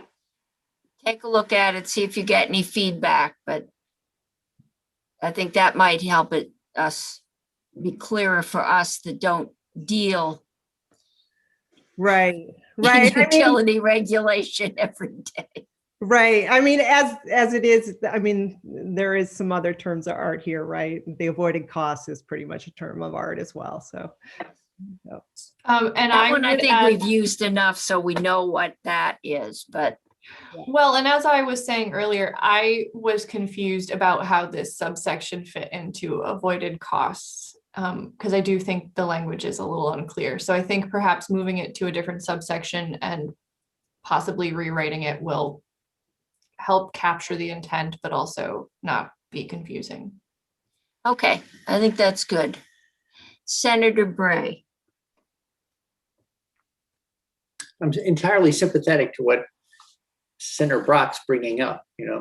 The only thing is, if we say participation, that is kind of fuzzy. Dispatch is rather crisp. Either you're feeding the grid or you're not feeding the grid, and whatever. We'll find Say out feeding the in the grid. end. Okay, Senator Hardy, you're the newbie here. Well, I did the sort of modern version of what Senator Brock was doing, and I Googled economic dispatch, and and it makes more sense when I look at the Wikipedia definition, which I'm sort of embarrassed that I'm saying all of this, but and I'm wondering if, Ellen, we could just have definitions in there of what economic dispatch and avoided costs mean, because I agree with Senator Brock that I read this and I'm like, what the heck does this all mean? Because I am not a utility law expert. And if you're also having problem and you are a utility law, at least semi-expert, then maybe we should just put these definitions right in there so that 2 years from now, we know what we meant. Because this whole bill is super confusing to me. Welcome to the world of utility. Yeah. It says the allocation of demand to individual generating units online to affect the most economical production of electricity is what the sort of basic Wikipedia definition is. And that makes a little bit more sense to me, but I don't know, can we just embed definitions of both of those terms in the bill? I think adding a definition of economic dispatch is possible in this section. I think that makes sense. I would maybe want to check and see if there's an existing one in Title 30. I don't know if there is. So also I Googled it too. So this is a term, but we are talking about a term of art. So a dictionary, I agree, isn't perhaps most helpful in this situation. So having a definition in the statute is an option you have. However, for avoided cost, so avoided cost is used quite a bit in this chapter and even in this section. I mean, subsection D really is sort of defining what avoided cost means in this situation. And so the list of things we're talking about right now goes into that definition. So I think it is all there. It is technical and we could perhaps clarify a little bit, but I do think a lot of what subsection D is doing is defining it in this instance. Okay, so it's a whole list of things that goes into defining avoided cost. Whereas economic dispatch is more, as you say, a term of art in the world of electricity generation. Right, and if you look in subsection D, you know, I know that it isn't necessarily the most helpful, but right in the middle of the paragraph of subsection D, the existing law sort of lays out, you know, the term avoided cost means the incremental cost to the retail electricity providers of energy or capacity or both, but for the purchase of the plant. So it's there, and there are a lot of defined terms in that statement. That, can I just note that's kind of taken from the purpose statute? Right, so there's that too, is that there's the federal law on this that goes into that also. So we can't necessarily come up with a new definition either. There is one I think many in the regulated community are familiar with. Okay, that's helpful. Okay. Thanks, Ellen. I think the most important thing is we understand what we're doing now, but the regulators understand what we mean for them to do when we go home and they have to work. So if they understand what this means and we understand what they understand, we may well need a refresher for what we understood, and there will be new people here in 2 years. But I think the important thing for today is that we understand what we're doing, and that it is clear to the people we're instructing what we expect them to do or consider or whatever. Okay, I'm going to move us along because we have 2 more witnesses and we are going to come back to this one. So if you have questions, get them to me. We'll get them, we'll get answers. This one I'm intending to get out this week, and I'd like to be able, after we go through witnesses, to talk about what we would like to see in a final draft. It's been suggested that we might shorten the term. We wanted to make sure that the environmental protections were in there. I think ratepayer protections, and at some point, I think we've walked through the amendments, but I would like to walk through, I guess this bill is a series of amendments to the underlying bill. Is that the way it's set up, Ellen? Right, so I did also on your webpage is an individual instance by instance of amendment, which is how Luke originally drafted it. And it is, compiled of proposed amendments from multiple different sources. You may want to consider having it be a strike all. I'm thinking that might be very helpful because the underlying environmental protections and, good forestry practices, that's all in the underlying statute. And I think that's where we're having trouble. We're going through amendment by amendment, but we haven't gone through what we're amending. And if we did it last year, if our memory is still really good, we remember most of it. But for folks that haven't gone through that, it's very confusing just to be doing amendments. So I think that would be helpful to do a strike all and just stick the amendments in pink or green or something, and we can walk it through. And I haven't heard any no to any of the amendments at this point, except maybe that time frame for the extension. And so be thinking about that. Senator Hardy. Yeah, I think I'm interested in tweaking some of the language on the amendments. The report thing needs some work, and the forestry section, I think, needs some work from my perspective, and also the timing. So yeah, I don't think we've seen the underlying forestry section. So that's why I'd like to get it all in one place. So we know what we're amending and not just, how the amendments fit into the context of the whole. And if, Ellen, if you can get it with that new subsection that was recommended, I think that might help us also because utility regulation is confusing enough on its own. It does have its own language, and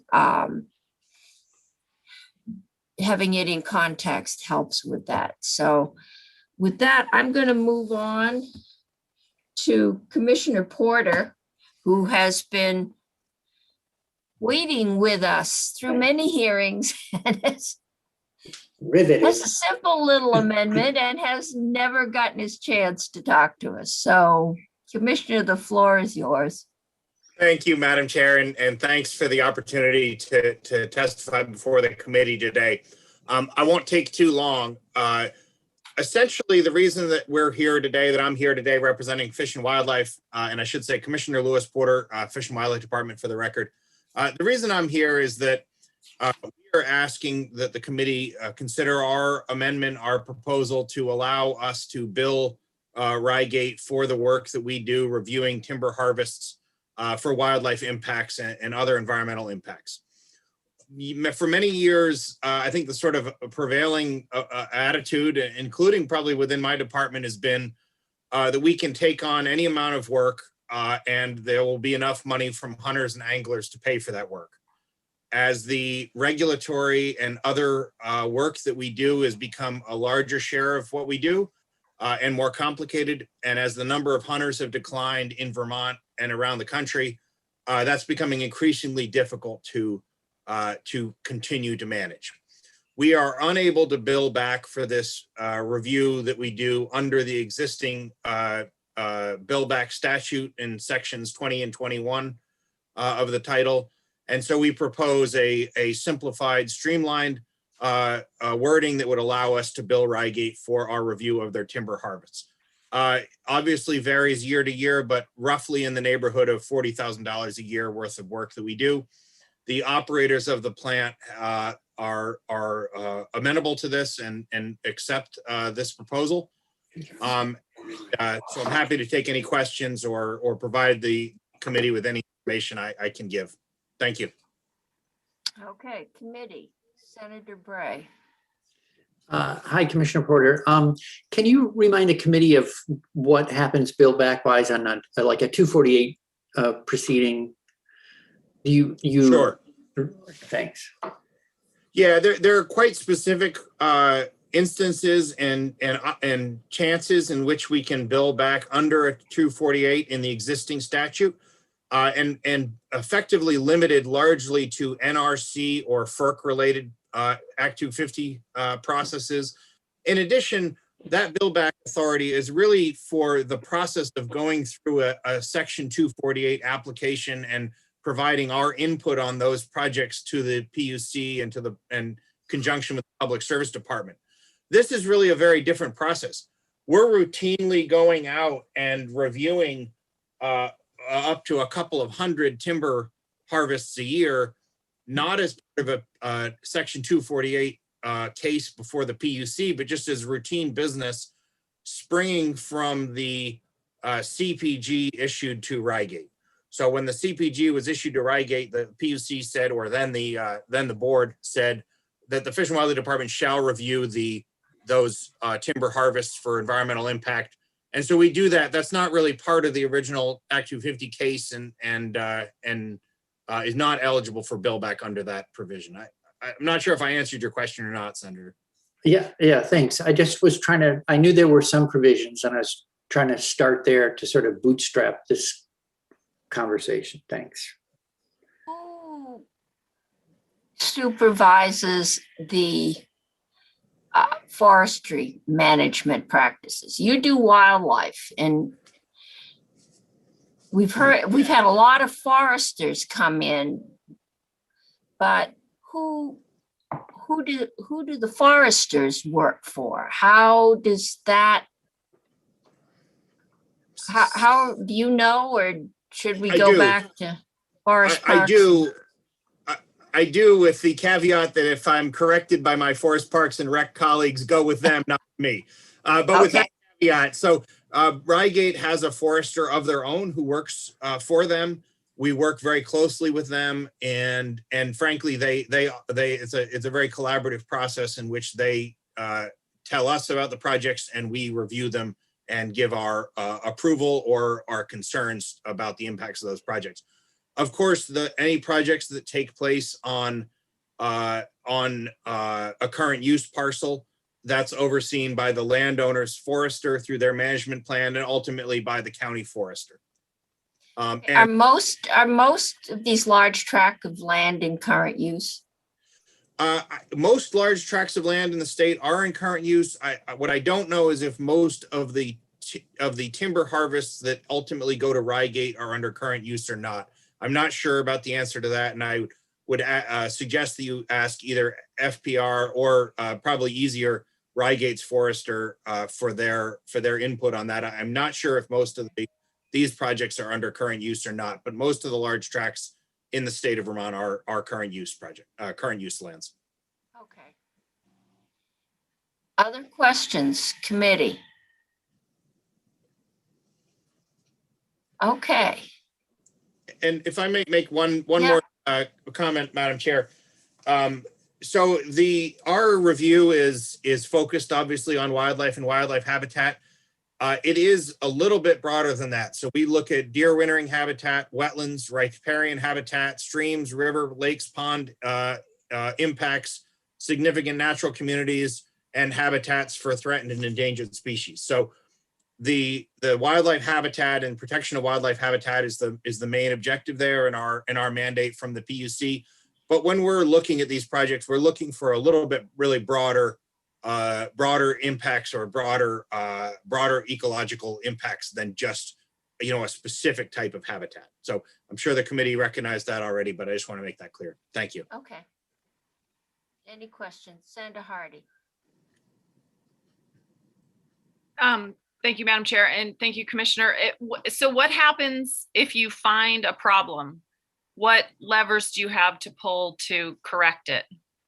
Yeah, it's a great question. We have the ultimate lever, which is we can say you cannot do this project and send the timber product from it to Rygate.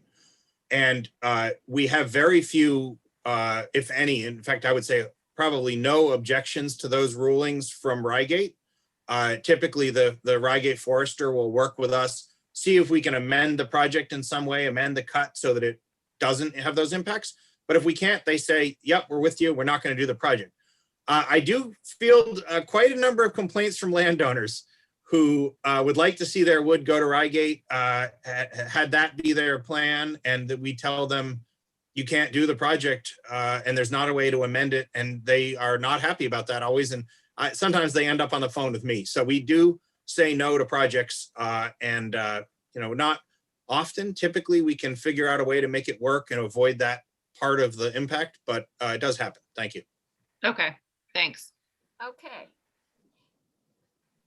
Any other questions? Anyone object to having this language put into the bill when Ellen brings it back? I'm not seeing anyone. Well, Madam Chair, I there just was- couldn't hear. So. sorry, there was just a question from Ellen about the scope of it. That it was. That's broad right. in I'm terms not of reading that. my notes. Yeah, the question was that this is very broad. It doesn't just say Rygate. It says any action under this chapter. We are happy to have it limited to the Rygate project. Okay. Thank you. Senator McDonald. This is a rhetorical question, Madam Chair. You'll be shocked, but Why am I not surprised? so What is the answer before you because- start? because Rygate is free to buy chips from whoever they wish, and the bill doesn't have any requirement that the subsidy paid by Vermont ratepayers go to Vermont foresters, should the New Hampshire Fish and Wildlife also be able to bill back for the wood going from New Hampshire to Rygate that's being paid for by the Vermont ratepayer? May I offer a rhetorical answer to a rhetorical question? Fair's Sure. fair. Go ahead. I look at it in the inverse way, Senator, which is that those landowners who choose to sell their timber, if they do not go to Rygate, they are not subject to this review. And while there are protections certainly in place for habitat and other values, this is a higher level of review. And the Rygate project, the Rygate plant, and the forestry that goes to it, in my mind, is far and away a net benefit to wildlife and wildlife habitat management than in its absence. So, Madam Chair, Yes. the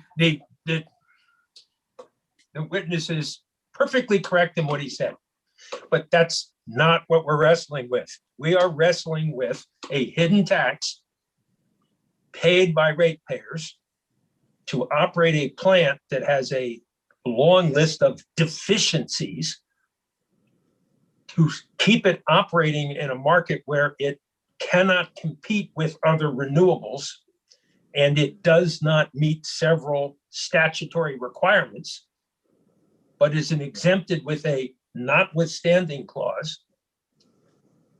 And the money that's collected goes out of state. It's like each time we get asked to resubsidize this, it gets worse, not better. And you have been, okay, that's the dilemma. And there's no reason for Rygate to make any changes, improvements, or find other uses for its power or heat, because they don't have to do any of that. And the law doesn't require it. So Well, we're trying that's to the find a current- way to require things, Senator, and, Oh, absolutely, absolutely. And okay. yeah, and the way is to say, when you've done these things, we will let you continue to operate, but not, you can Well- operate first and maybe you'll find some way to be more efficient later. Yep. So, but Okay, that's, but we the haven't only reached that way yet. we can do that is to shut them down. Well, there might If be. it were a new yeah. plant we were Yeah. starting, we could do that. But to do that now, we would have to deny the license to continue and shut them down. Well, they can't operate under, Okay, all the this is laws getting we into have, committee and- discussion or, yeah, they can't, Loud they couldn't discussion. operate without a subsidy, so. right. Yep. Commissioner, No, do you yeah. go in and inspect projects in New Hampshire? We do not, and the CPG I does don't think so. require inspection in New Hampshire for New Hampshire sourced wood. So New Hampshire does do an inspection? I do not know, but I do not believe that they do, because the ability to have a say over what happens is limited outside of the borders of the state. Okay. New Hampshire doesn't subsidize. Right, This- so perhaps we could say that preference should be given to Vermont supplied products. if that we get into interstate commerce, it gets a little touchy. Senator Bray.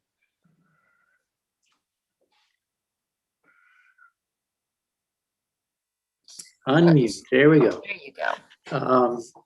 We have procurement standards and harvesting guidelines as two tools to try to increase the quality of sort of the operations around supplying wood to biomass plants.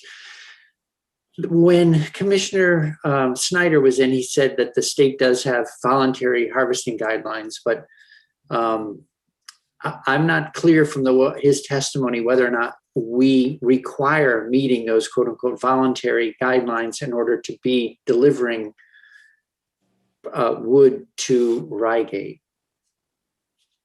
Okay, and I think that's a question we will get to Commissioner Snyder. I think what we've heard is we can do that in Vermont, but we can't mandate forest management practices Right. in other states. We could say that preference will be given, I think, to Vermont wood who, follows Vermont standards, or to woodlots that can demonstrate that they've followed Vermont standards. Well, if I may, Yeah. that's why I asked about both things. So the harvesting guidelines are on the field side, but the procurement standards are of the operating plant. So if you gave procurement for instance, McNeil, I'm not sure about it, but I think they may have procurement standards that apply to whether they purchase from New York or Vermont in terms of the practices that they require of any supplier, regardless of their jurisdiction. So it's sort of a belt and suspenders thing to get at it from both sides. And I'm wondering if we have those both built into the CPG. And if we don't, I think I'd like to learn more and see if they could be required in the CPG. Okay, so I'm going to ask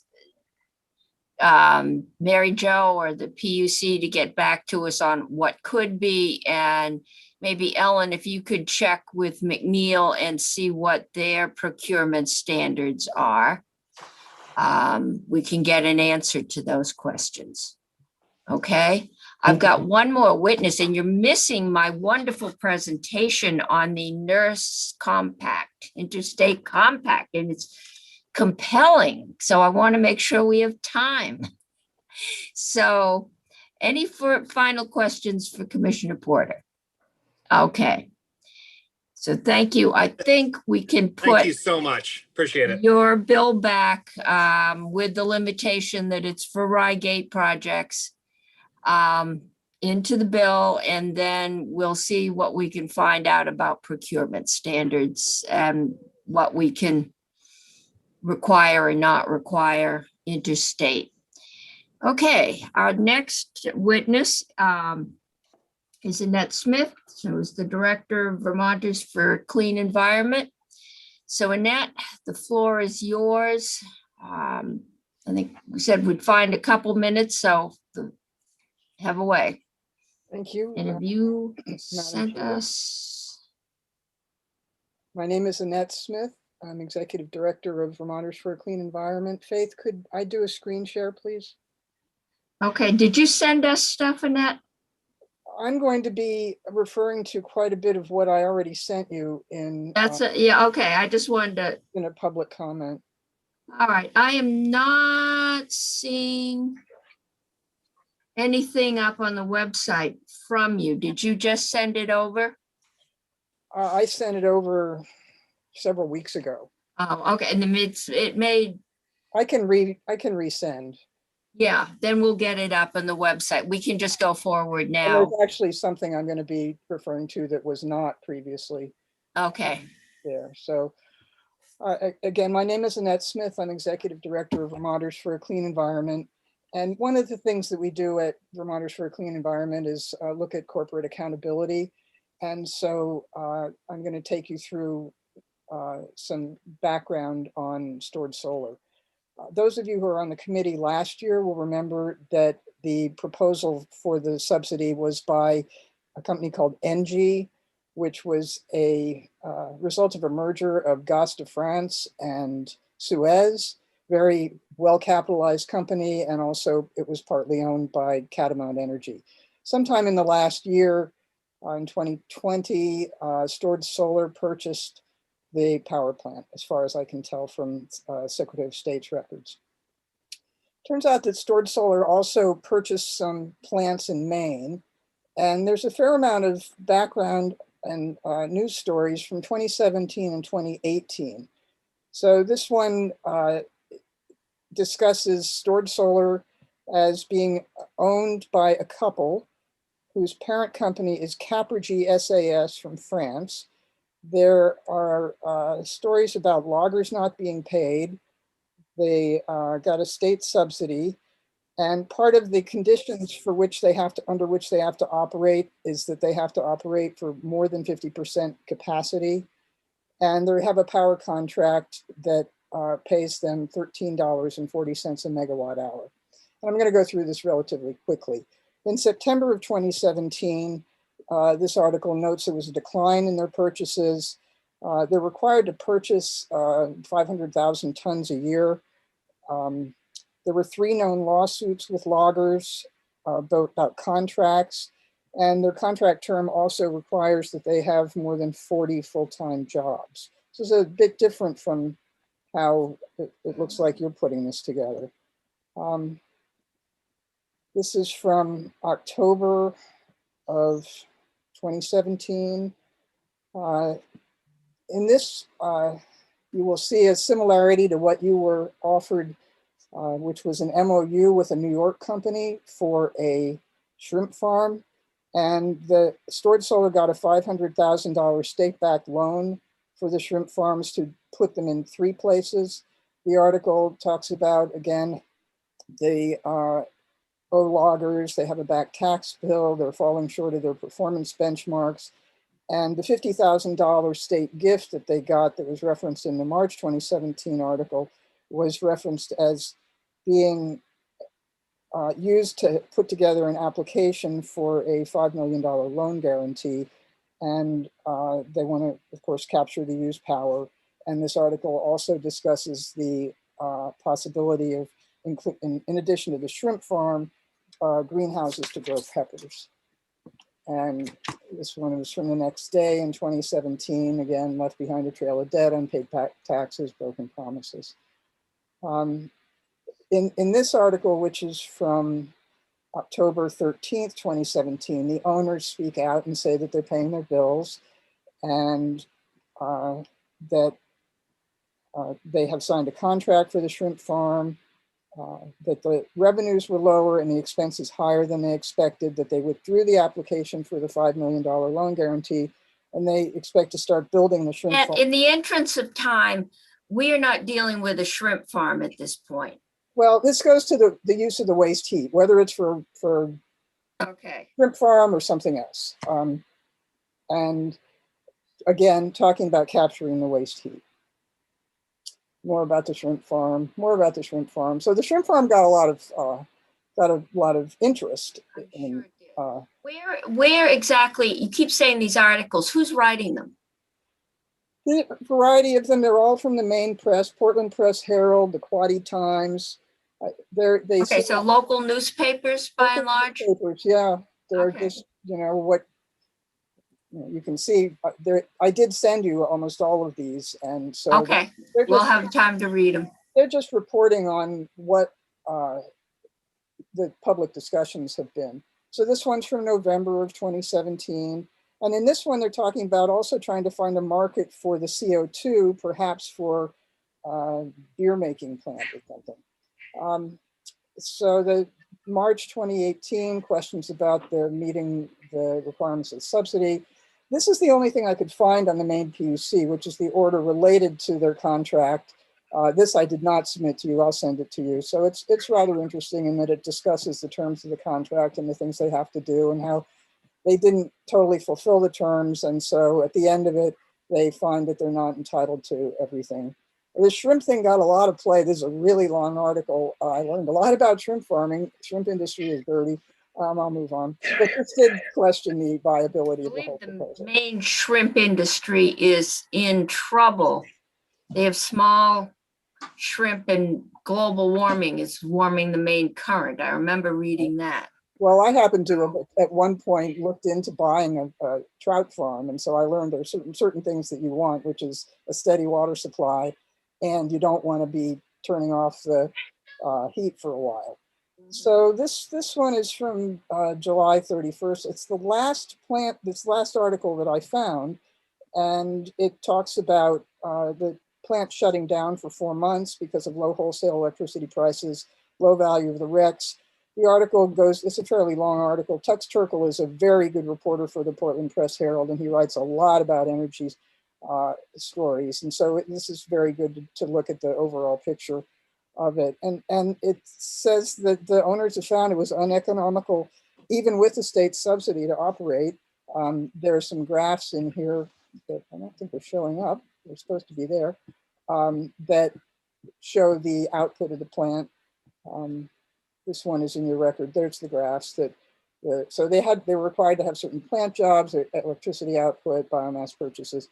And there was a quote in that article that the company has made overly optimistic statements about the company's plans in the past. So I was curious about what happened with the $500,000 state-backed loan, since that was the last article, it just ended. So I contacted the commercial loan officer for the Finance Authority of Maine in February, and he said that it expired without a closing. One other document I'd like to bring to your attention, and that is a public comment made to you by, looks like a logger.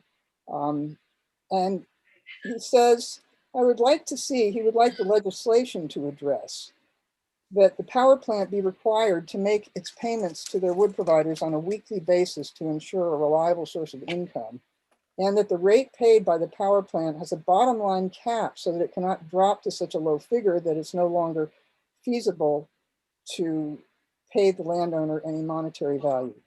And those comments to me imply that they're not getting paid enough to have a reliable source of income, and that the power plant may not be paying enough to make it feasible to run the plant. So, or to harvest the wood. So in summary, I have serious questions about the financial viability of this company. And frankly, I don't see that the use of the waste heat is going to happen. I think that even putting it in legislation, I mean, last year, your record shows that the NVDA submitted a letter stating they were going to go out for a grant for $34,000. You heard from the pellet manufacturer that, yeah, he can easily get money, public money, to go and do a feasibility study. Is that really a good use of public money to go out? I mean, if anybody, as you said, Madam Chair, if anybody was going to be able to use the waste heat by now, it would have been in Burlington and with McNeil. And I don't see that even asking for a report on using the waste heat it seems like it's just a gimmick to try and get the subsidy.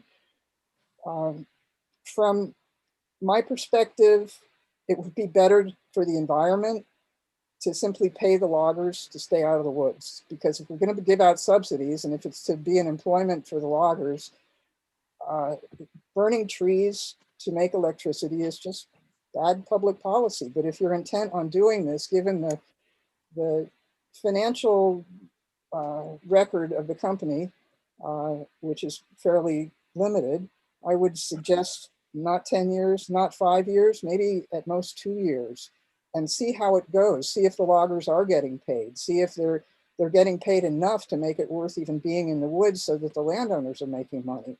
And so that's my testimony, and I thank you very much for hearing from me.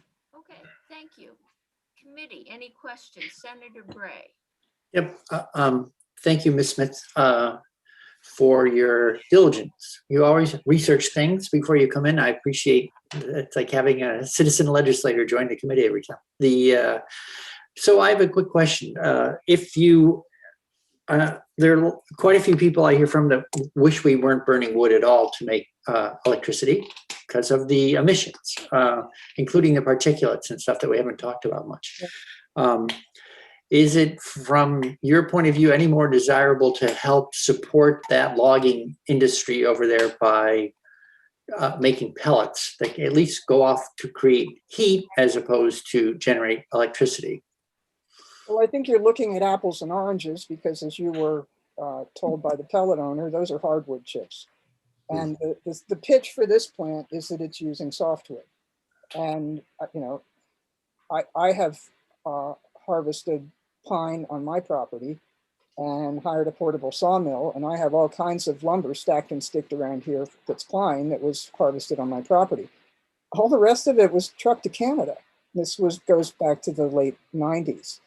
And so I wonder why we're not, if we're going to subsidize something that has to do with forests and wood products, why we're not subsidizing building in-state processing so that we can actually use those logs. And I know that then the response is, well, all these pine trees have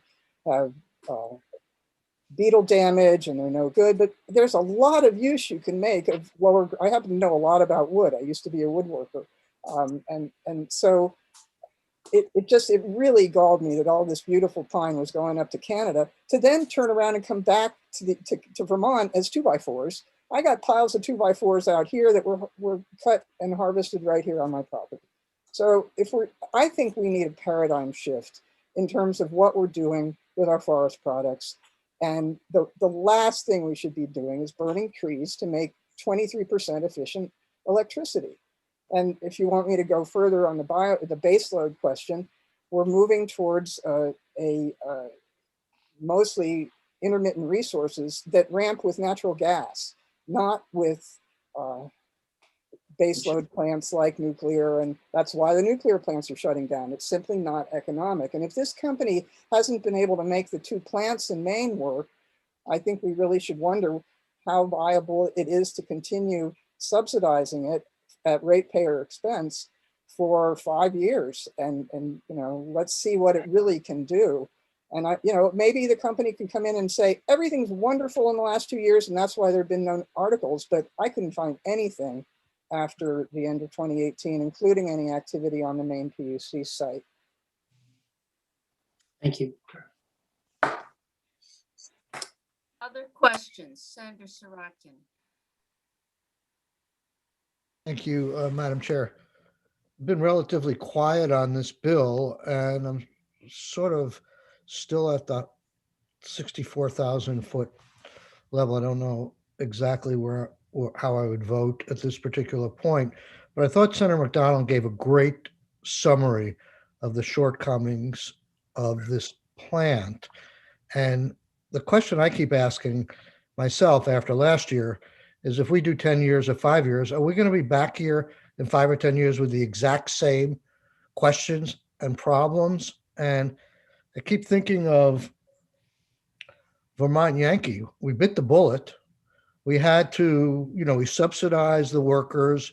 We gave a lot of money to the towns around there for their economic development, but we paid the price to pull the plug. And I'm wondering whether in this bill, there are provisions that at the end of 5 years or 10 years, we're going to be done. We're going to change, we're going to transfer over if some standards are not met. Obviously, any legislature can change their mind, but are we making an affirmative statement in that regard? We have a ton of money coming to us from the feds at this point.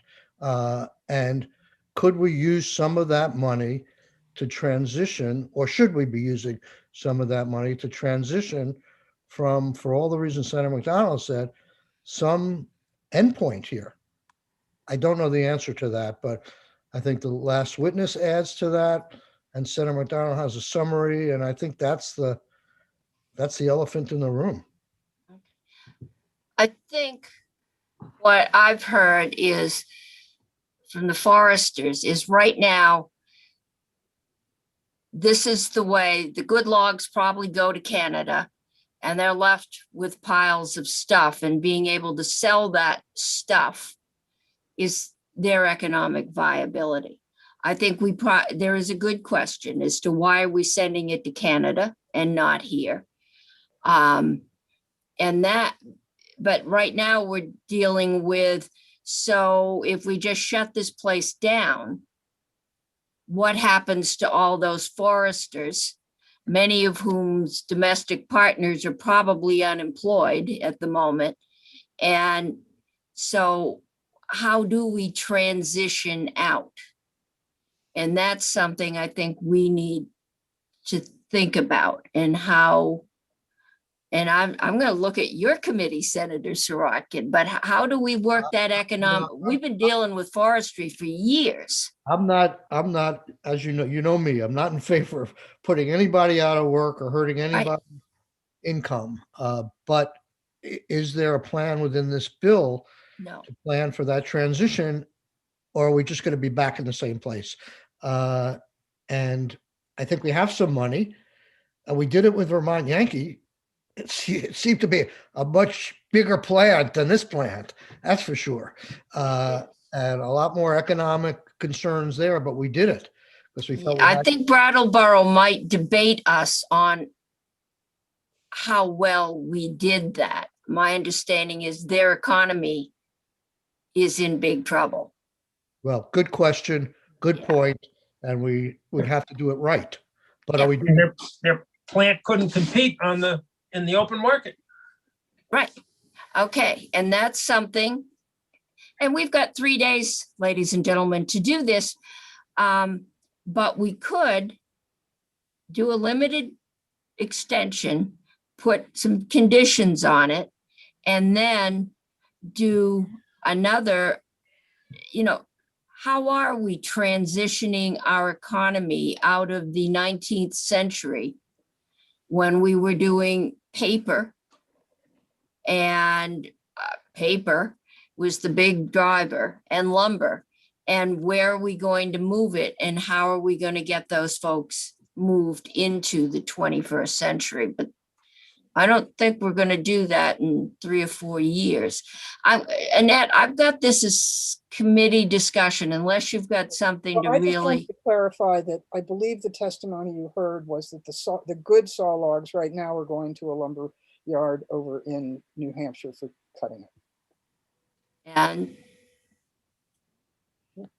I've been driving down through that area. I saw a couple pretty good sized lumber yards this week.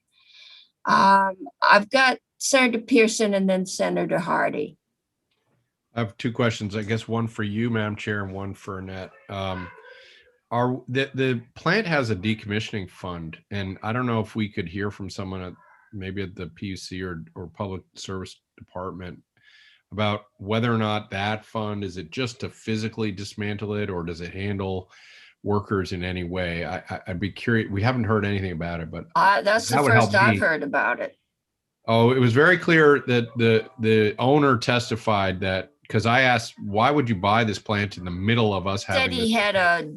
He said there was a decommissioning fund, so it wasn't that risky. Oh, I thought he said clause, but we'll check it. Okay, well, I'd like to understand that. But for Annette, I appreciate your testimony, and it's, you are doing the research that we haven't had the chance to do. So thank you. We don't have the option to say, well, instead of the $10 million from ratepayers, we're going to use it this way, as you said, to pay the foresters to not work for a while. So what do we've all wrestled with that. If we had this flexibility, we probably would make a different decision. But given that, does that change your equation? I mean, do we dig into state dollars, or you see what I'm saying? Like, how do you adjust your suggestion, given that we can't actually just control the ratepayer money? Based on what I learned about the company, I would say 1 or 2 years and see how it goes, and put in some benchmarks similar to what they have in Maine, so that you have some benchmarks in order to evaluate it. And then at the same time, with the money that's coming in to the state to enhance the economy, look at how to make use of Vermont's softwood in a way that's useful to Vermonters. For instance, we have a need for low-income housing. saw up the wood and turn it into products that can be made into low-income housing. And I know that's two separate issues. One is, what do we do about this plant right now? But if you plan for it to go away, which I believe is the right policy from the environmental perspective and from what's happening with the grid and the energy sources, then at the same time, look at how you can keep the forest products to benefit Vermonters and disconnect it from just burning up the trees at subsidized rates that are costing ratepayers money that they really shouldn't be spending. Annette, for once, you and I are on the same wavelength. I've been talking since Irene about helping people get into mobile homes, which depreciate. And I think it was a couple months ago, I said, why can't we use Vermont lumber and build housing that would appreciate, that was simple, might even be on a slab, which is not ideal, but it seems like we have the technical ingenuity. We've got somebody teaching how to build tree houses in Washington County. I'm in my office. Look at it's all pine. Yeah. My husband built the office for me. It's all filled with wood, most of it harvested right here on the property and milled on the property.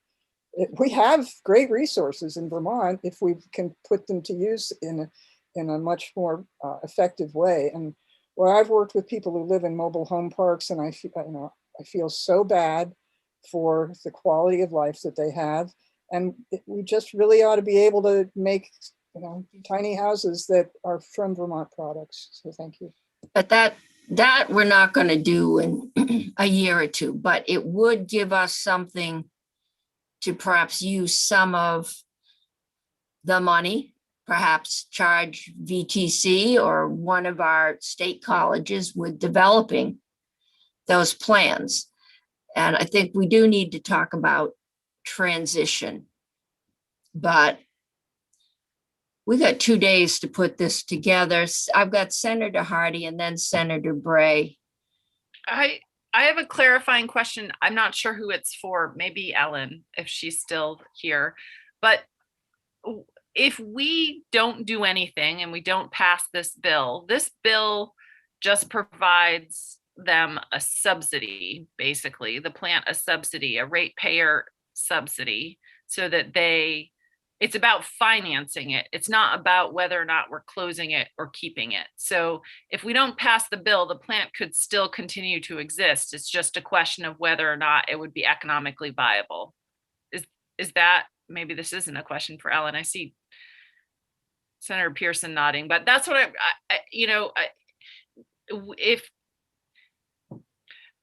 if we don't do anything, the plant still exists and it still can keep going along. It just won't get the higher rate for its electricity. Is that right?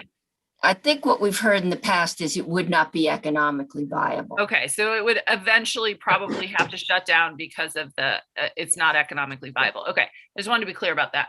But I agree with Senator Sorokin that having some kind of plan for transitioning away from the plant is a really good idea. And we have, like we do in every single area, we feel like we have an opportunity now with this federal money, and maybe we should look into that more. And I also hear you, Madam Chair, that we don't have much time. Well, we can do this. I mean, we can pass this bill with some limited time frame. And fair warning to the owner that this is what we're looking for, which might give Senator Sorokin an economic development, a time frame to develop a transition, because it's easy to say we're going to build little Vermont houses, but frequently the economic reality of what it costs gets in the way.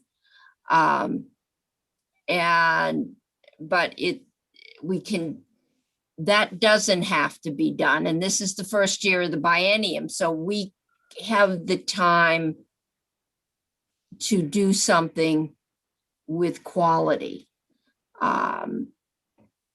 if that's where we tend to go. So think about that.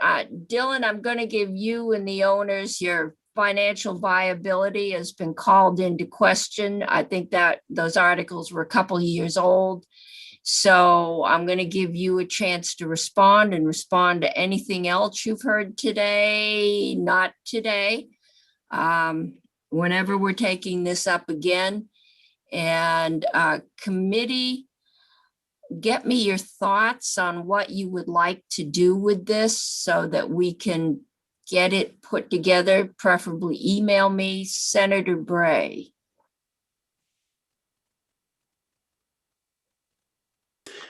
There's been, I think, some work already done on this in-state. Vermont was a spinoff, I think, from, there was a super efficient housing project that went on at Norwich and at Middlebury College and I think UVM. Got a couple net zero right, net affordable zero houses that were in Waterbury. Right. And then I think Vermont, as I understand it, was somehow connected to that. And they just delivered 3 Vermonts to the,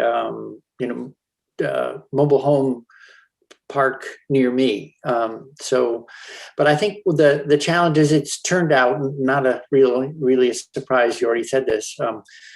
They're more expensive than people had thought, and that's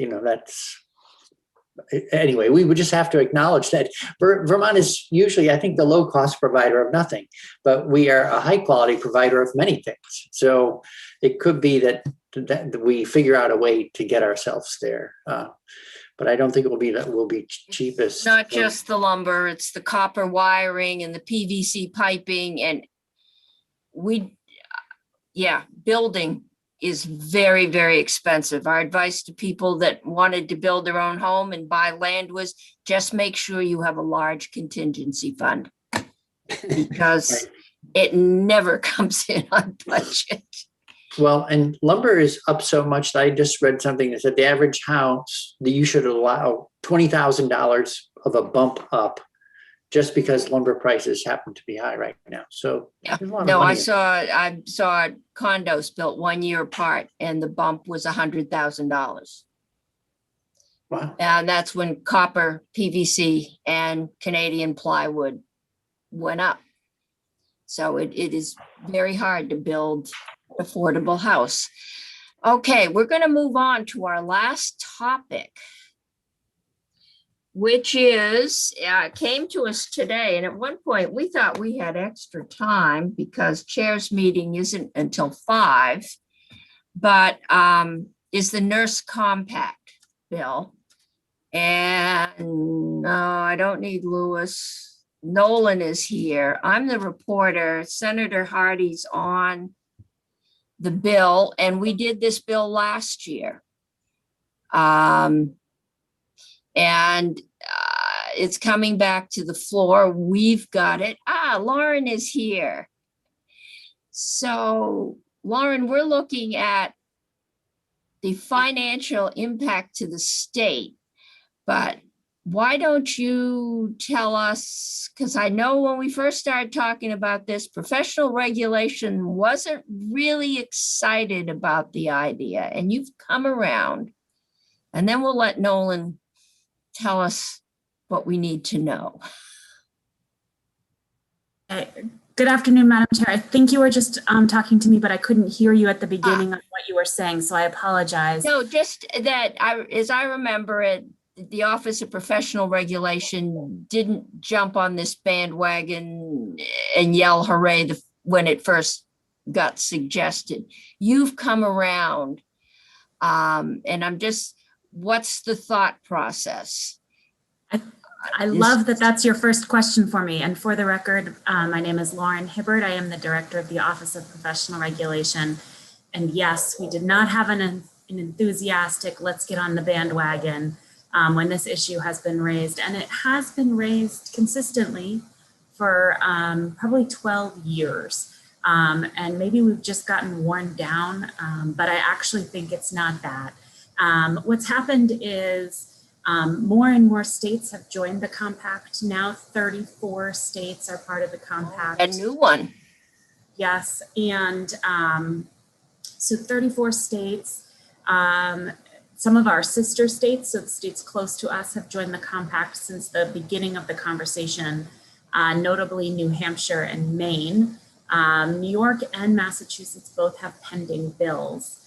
And I did prepare some written testimony for the committee that I could show you through a walkthrough if you'd like to look at what is the compact, what will it do, and what is the fiscal impact. It wouldn't be long, but I don't know how much background this committee would want on the operations. We're really going to look, our job is really to look at the fiscal impact. Sure. So I won't walk through the testimony then, Madam Chair. I think that might take time. But I'm going to make him go through it on the floor. Okay. But the key parts is right now, the Board of Nursing is one of the boards under the OPR umbrella, and their budget is in a special fund that is siloed for them. It's state policy that a licensing board's fees can only be used to support the administrative and enforcement functions of that licensing board. So we keep their funds siloed. Their budget is operating around 2.5 million, 2 to 2.5 million per year, depending on the year. Right now, everybody who needs to practice or wants to practice in the state of Vermont, and in normal times, not in COVID times, I think it's a confusing moment to talk about licensure, but in the normal course of business, if you want to have a license, if you want to practice in the state of Vermont, you must hold a license. And that means that you pay a licensing fee into the siloed funds for the Board of Nursing. And what the compact allows you to do is to be licensed in New Hampshire and to be employed in Vermont as a nurse and to travel across the border into Vermont and work every day as a nurse. So if Vermont was part of the compact, we would lose that New Hampshire residence licensing fee. And it is anticipated to be significant, about $1 million every 2 years. And that's a very crude number. We came up with it by looking at the number of licensees that are from compact states and assuming that they would no longer need to obtain a Vermont license. And S48 does not have any licensing fee changes. Our approach to this is to try to mitigate the financial impact of joining the compact in other ways, reducing administrative overhead, those sorts of things. And then to closely monitor the licensing regulatory fund and make sure that we do not go into the negative as a result of this change. So that is the office's approach. I will say that we did 2 reports on the nurse licensure compact, one on its benefits and costs, and the second, the follow-up to that first report where we surveyed every nurse in the state, every nurse who's licensed by the state, and walked through via SurveyMonkey what the compact was, trying to assess whether or not they were in favor of it, and also whether they were in favor of it, even if it meant that their licensing fees went up. And the answer to that question was yes. The majority of the nurses that we regulate are in favor of the compact, even if it means that their licensing fees do go up. Any questions for Lauren at this point? Senator Pearson. So Lauren, how do you deal with the pretty significant discrepancy in income that this represents for OPR? So it's nice to see you, Senator. The first thing is there is a little bit of flex space in our budget, not a lot, but very little bit. It's certainly not $1 million. And that has given us some comfort that we are safe to go forward. The other piece, and I would just remind this committee, and some members were not part of this committee, or I believe you all were serving at the time, but we did raise nursing fees in 2019, which was a very hard conversation and hard thing to do. Certainly, I think for everyone sitting in the legislature, but also for me.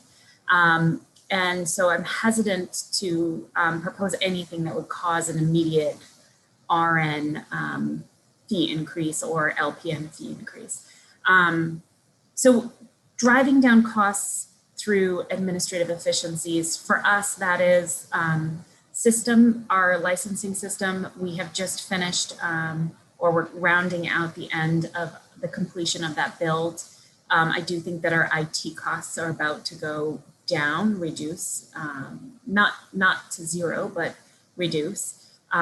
We're obviously looking for efficiencies in every other place that we can too, with space, staff, and IT are the primary drivers in our budget. But you're saying you can just absorb this loss?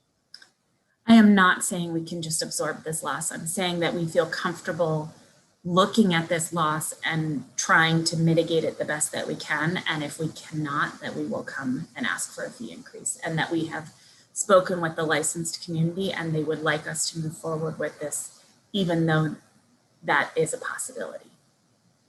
Lauren, is one of the ways you might do this under the compact. Now we have a lot of traveling nurses, and we know that. And the unions are very concerned about this because it will make it easier for travelers. They won't have to get a Vermont license or anybody else that's coming here. But you also won't have to be the primary supervisor, right? There'll be some change. They will be under the primary supervision of their home state. You can discipline them, but there will be a change there somewhere that may release some of the pressure on you. You are correct. We will have less initial licensure burden. We still may have some administrative disciplinary burden, but our initial licensure burden will be lower.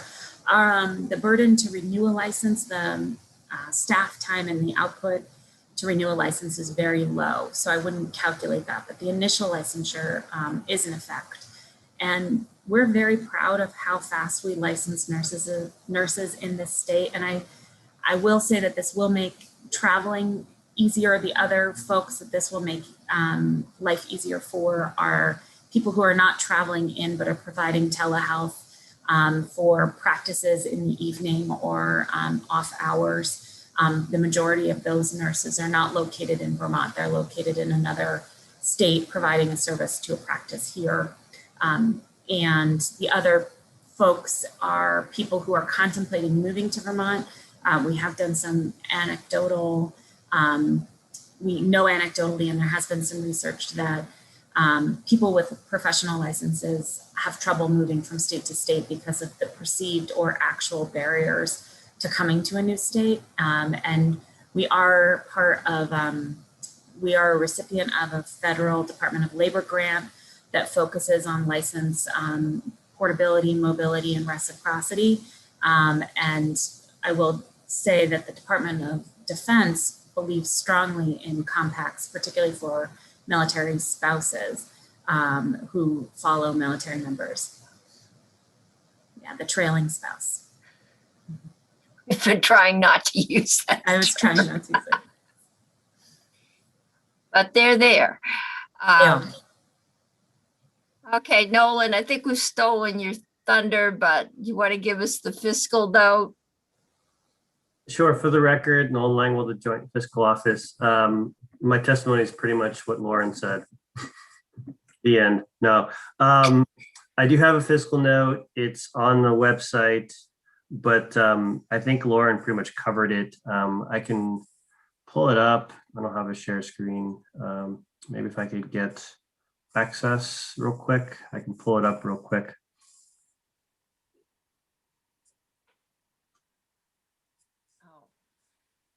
Who's in charge now? Senator Pearson, are you in charge?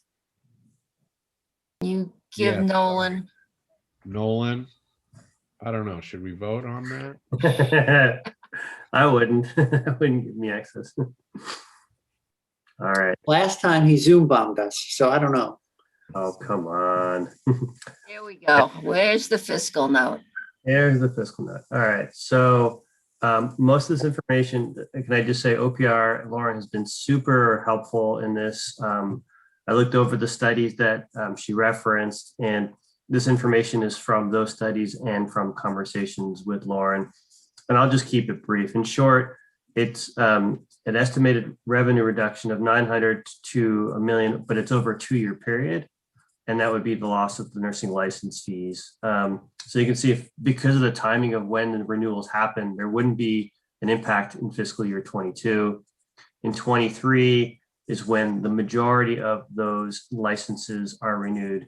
There'd be $800,000 to $900,000 impact. And then in 24, it would be smaller when the smaller amount, 900 to 100,000. It has to do with LPNs do it over one or on even years, and RNs are on odd years. So, and as Lauren mentioned, that as you've already discussed, they would likely try to offset the cost through increasing licensing fees or finding administrative efficiency or both. And then the last thing is people always ask, so I put it in here, is the annual participation fee for the compact is only $6,000 per year. And then the last thing I might just flag too, I can take this off, is I believe that the one change I think that Senator Cummings was involved with, that Senate Health and Welfare did, was about was adding that language about the administrator notifying the Finance and Management Office if the liability to the state exceeds $100,000. And that was just a protection to sort of, there was a worry that they on the national compact end, they would increase their costs and we'd be liable. And so this is just sort of a flag that was brought up in that committee. So other than that, I don't think I have anything else to report on this. That when it was given to us in summary by our ledge counsel, one of the powers, and having read the compact, it's extremely detailed, and they must have very good lawyers because everything is pretty much covered in there.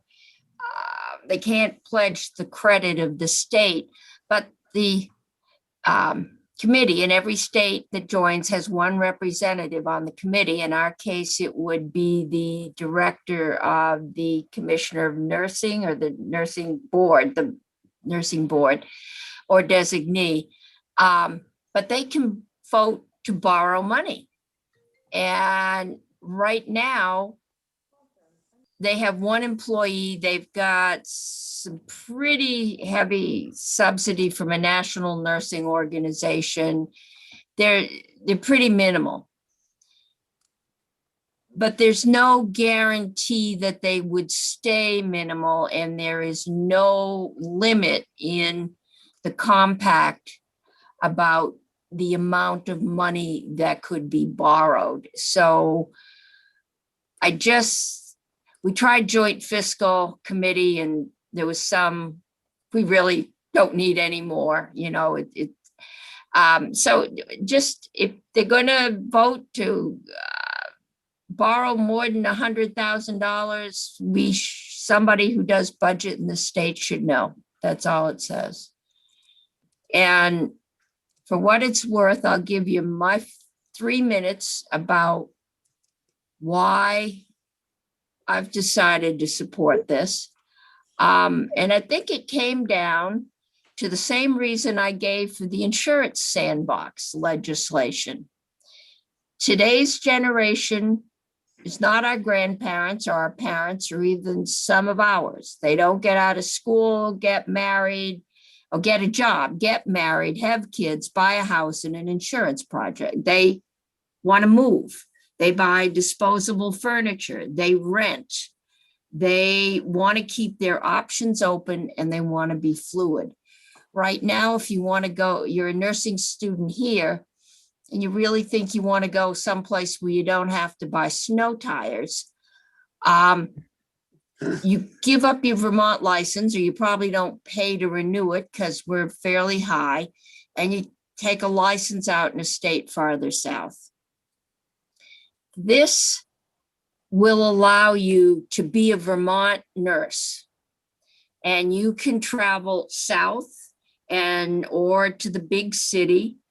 And if it doesn't work out, the big city isn't what you thought it might be, or a few tornadoes make snow look pretty good, you can come home, because this is your legal residence. It maintains a tie to Vermont. And I think all we can hope is, if we are that really good place to settle and raise families with a clean environment and safe cities, that will be the choice. If there's no connection to Vermont, then they're just out there. This will maintain the connection. There are nurses. I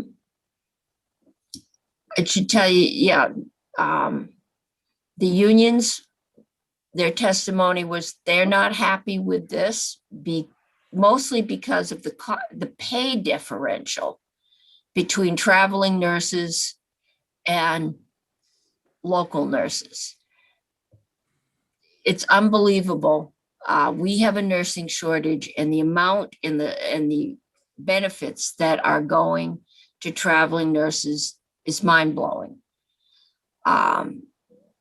You can do very well if you're willing to travel around. And I think we do need to do something about the pay in Vermont if we want to attract nurses. But I don't see that necessarily connected to this. You can now be a traveling nurse, have your license in Vermont, and travel all over the country, make the money. But when you're ready to come home, this is still home. You don't have to keep it. Senator Pearson. Lauren, do we have any data that backs that up? I mean, I'm supportive of this basically, but do we really believe that licensing ends up being a big barrier for? Is there anything that supports the notion that people don't move here because they have to file a local application or paid time? Senator, we don't have any specific to Vermont.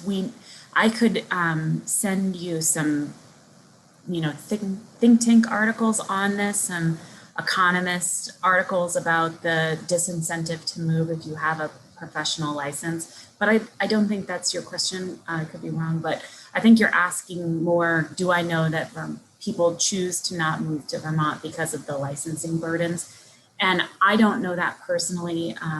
I do know that there's been a lot of interest to have the compact because of recruitment. Facilities have said, highly specialized nurses, ICU nurses, maternity health nurses, surgery nurses, those are hard to recruit for. And some of the facilities have said to us that they would have an easier time if there was a compact, because the licensing questions do come up in the recruitment process. And it cuts against the compact, but I just am proud of it. We are able to license a nurse within an hour, typically, of them walking in the door if they're licensed in another state. That is not a cumbersome licensure process if you're licensed in another state. But I think it's more the perceived cumbersomeness. And if I just may, to Senator Cummings' point, when we did our survey of licensed nurses, we really found that it was the people at the lower age range generations and the folks that are at the close to retirement age that were most vested in the concept of the compact. So it's the people who are just leaving school. And the last page of my testimony that I filed today, there's data on how many, the percentage of nurses that are staying as they're leaving Vermont programs. We just do not grow enough nurses that stay in Vermont. And there's a lot of other legislative activity to try and get them to stay. But the compact is a piece of that.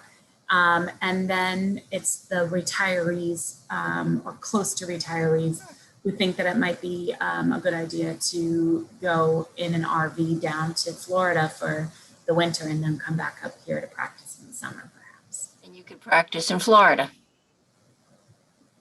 I have family that goes down and teaches summer school or teaches in Florida in the winter and then goes back to Pennsylvania in the summer and teaches summer school there. Senator Hardy. Yeah, I just want to add, since I'm on the Health and Welfare Committee that took up this bill, we had only one witness that I can remember that was not enthusiastic about this bill. And she did represent one of the unions, but even her testimony wasn't entirely like slamming it. It was just concern about the impact on traveling nurses. So I think a lot of people like Lauren have sort of come around and said that this would be on average more of a positive than a negative for the sort of profession of nursing in Vermont, which right now is has challenges and we are not meeting the demand. We need a lot more nurses. So if this is an incentive that can help somebody decide to go into nursing because of the professional flexibility, then I think it's a really positive thing to do. And if OPR is able to find a way to manage the loss of revenue, then that's a good thing as well. And, you know, coming and talking to us about that in a couple of years about what you might need. So I think we should definitely support this. And from what I heard in health and welfare, it's a move in the right direction.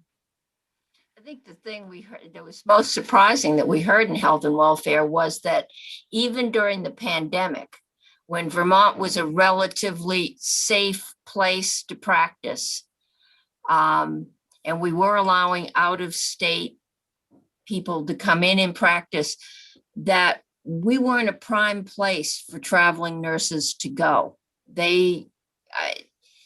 Of course, a lot of that was in the winter, but we just aren't what they're looking for right now. So that to me was interesting. I want to know why. Senator Sirotkin. So this, I guess my question, first part of the question has been answered. This bill came out of health and welfare? It's now in finance. Okay. It was unanimous in health and welfare, I assume? Yeah.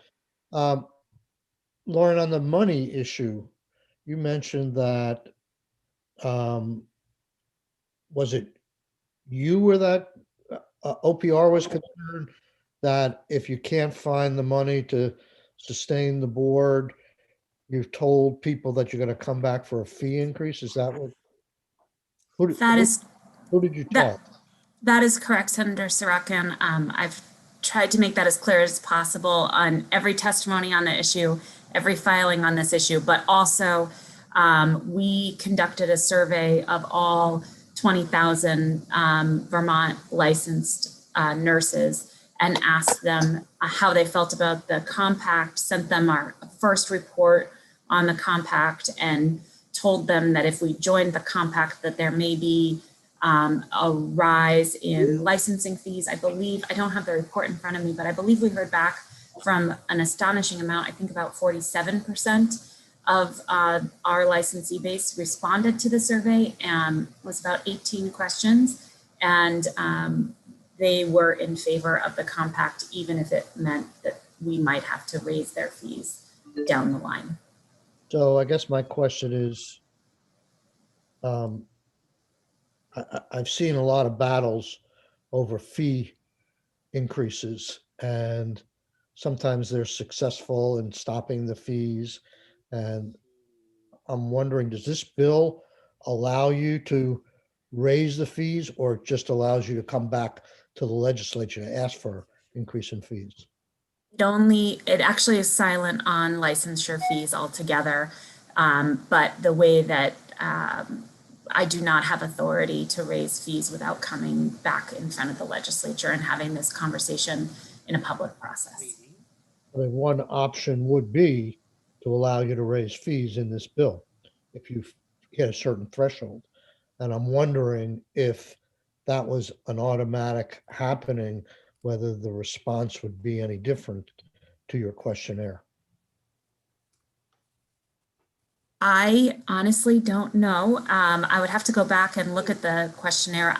I'm fairly confident that we said that we would come back to the legislature that we would need to come back to the legislature. We did not contemplate any triggering threshold of an automatic raising of fees. That's not something that's ever been part of our structure. So I'm confident we didn't contemplate that in the bill.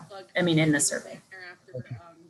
This committee was the source of the last raise in fees. I reported it. It was extremely painful. Right. And I know we cut the fees for first-time nurses, your first fee, because we didn't want to discourage them from staying here.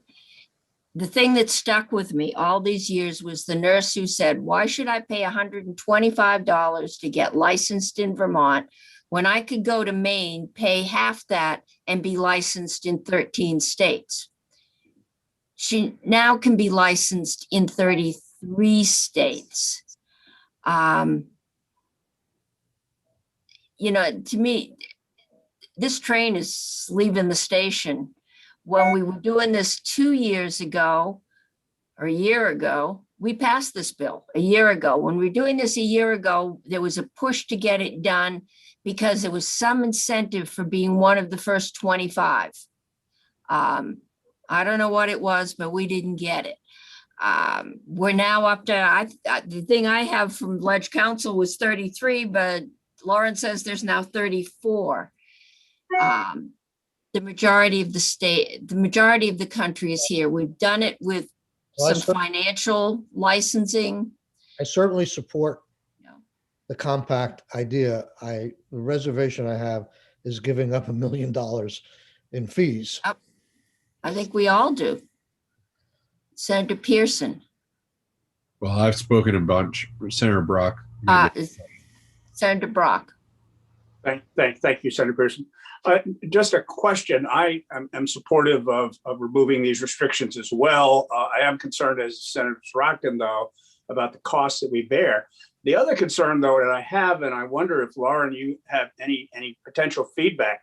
You did a significant survey and you got a large response of nurses who will potentially pay more being in favor of this. Would that suggest that many of those nurses are in favor of becoming traveling nurses or performing their profession in a variety of states while still living in Vermont? Might we, in fact, lose more than just money? That is possible, Senator Brock. I think that is a reasonable question. We didn't ask that in our survey. We didn't ask, will this mean that you leave Vermont? And so I think it is a possibility that we lose nurses or that we have nurses who do some sort of creative job solution for themselves. If you look at it on a 360 review.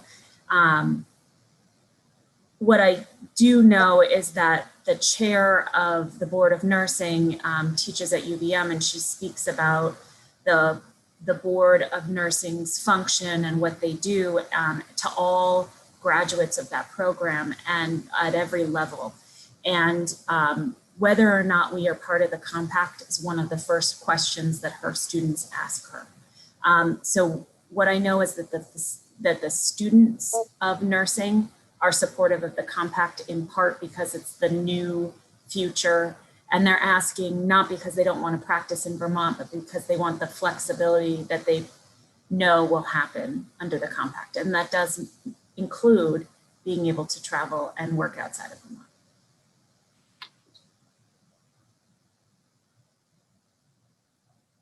Pearson. Thank you. Lauren, I'm confused. We're talking about reducing revenue to OPR, because we're passing the compact. So is there a default starting fee? I don't understand how you've said we may have to come back and increase fees. If that's true, why don't we just pass the compact, which has its own benefits, and not change the fees? What am I not understanding here? So I think that Nolan's fiscal note sets this out well, Senator Pearson. It's probably the best document to look at while I'm answering this question. If you're that type of person who can do multitask, I'm bad at that personally, but essentially what will happen is we have already renewed our licenses for this year because our LPNs renew and we've renewed. No, I'm sorry, our RNs renew at the end of this month, and this bill will not be effective. They're our largest income group, and it's crude to call them our income group, but their licensing fees are our income. And this bill will not impact that revenue stream until 2023. And that will have the largest impact on us. And we'll have some understanding after that renewal of the fiscal impact to OPR, how many RNs we lose at that renewal. But we have flexibility. We can pass the compact and change the fees. Like, we're not giving up a fee structure of our own control. No, this passage of this bill does not control our RN or LPN fee in the state of Vermont. It is not dictated from the compact itself.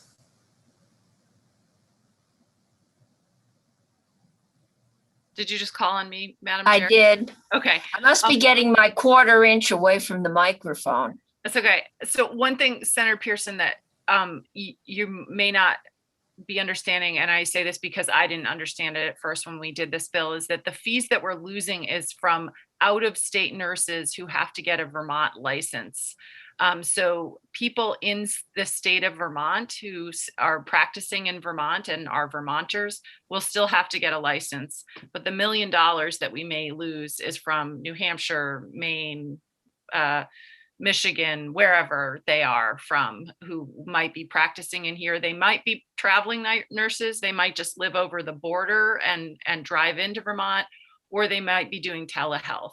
So those are the nurses we would lose the fees from. And so what we would have to be making up is Vermont licensed nurses who are practicing in Vermont, because we would still license those.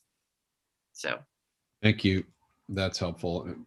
Yeah. I guess, Senator Hardy, you mentioned there was only one witness in committee that opposed this. I do think it's fair to mention she represented thousands of nurses. So you had no doubt some bureaucrats that, represent the hospitals, but thousands of nurses effectively, I just think that's important. It's not one person in this case. Yeah, I think we've certainly a fair point. Yes. Yeah.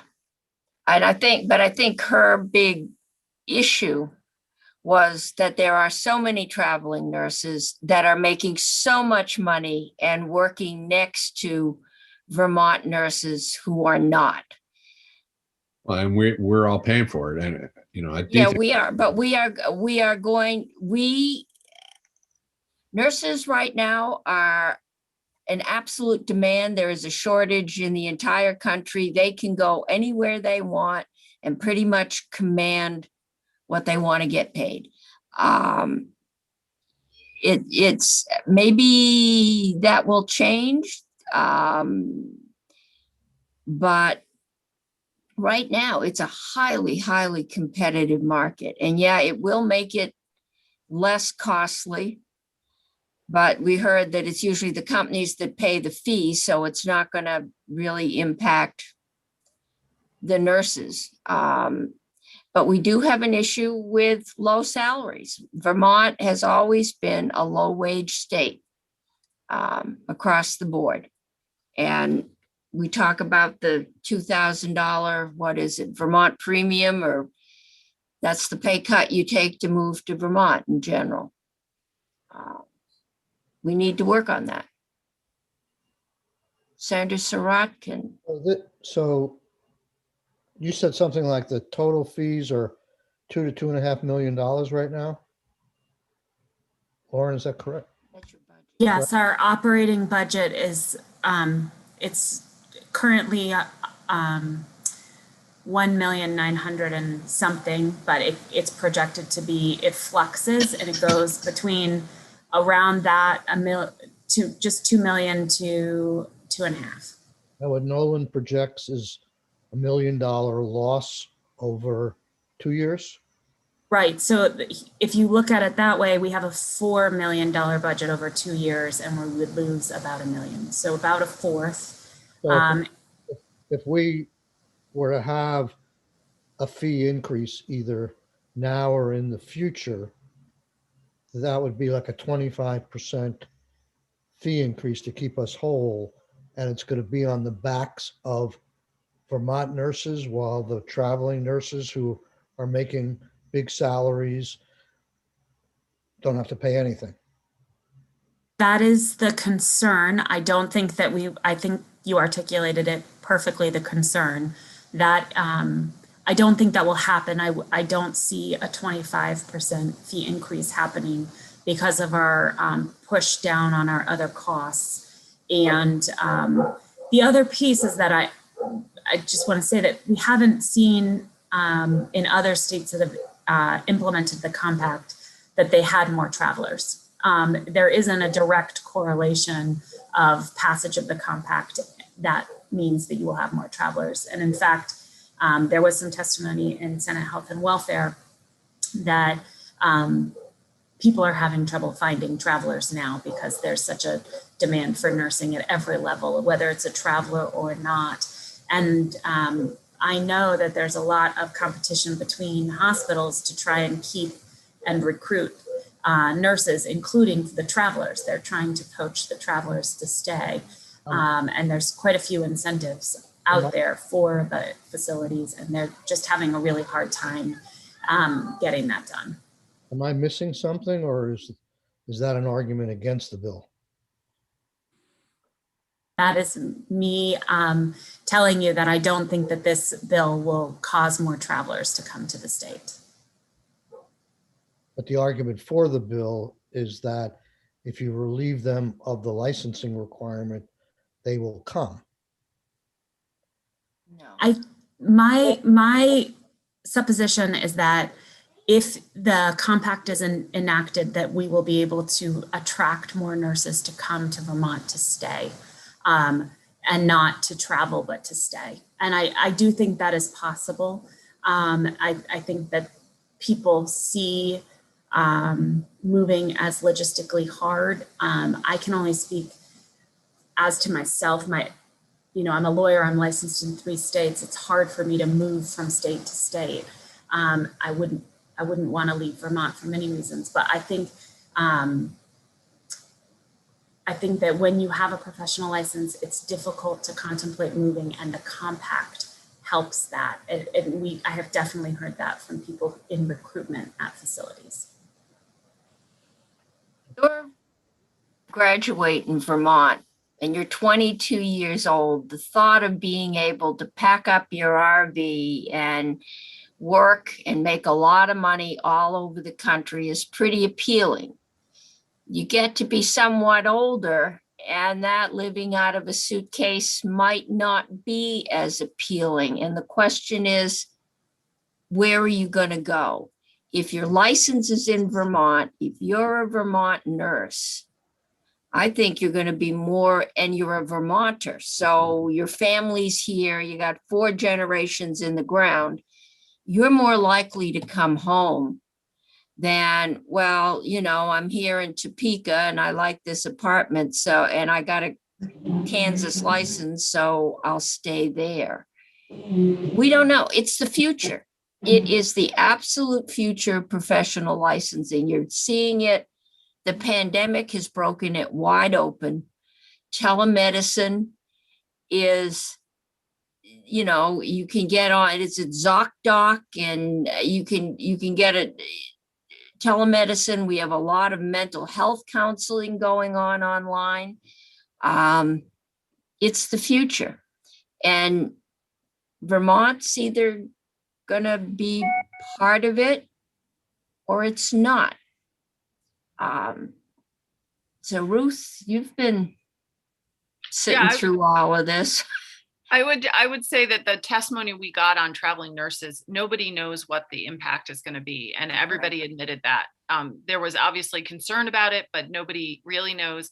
And I will also note that it does mean it's easier for nurses from other places to move to Vermont.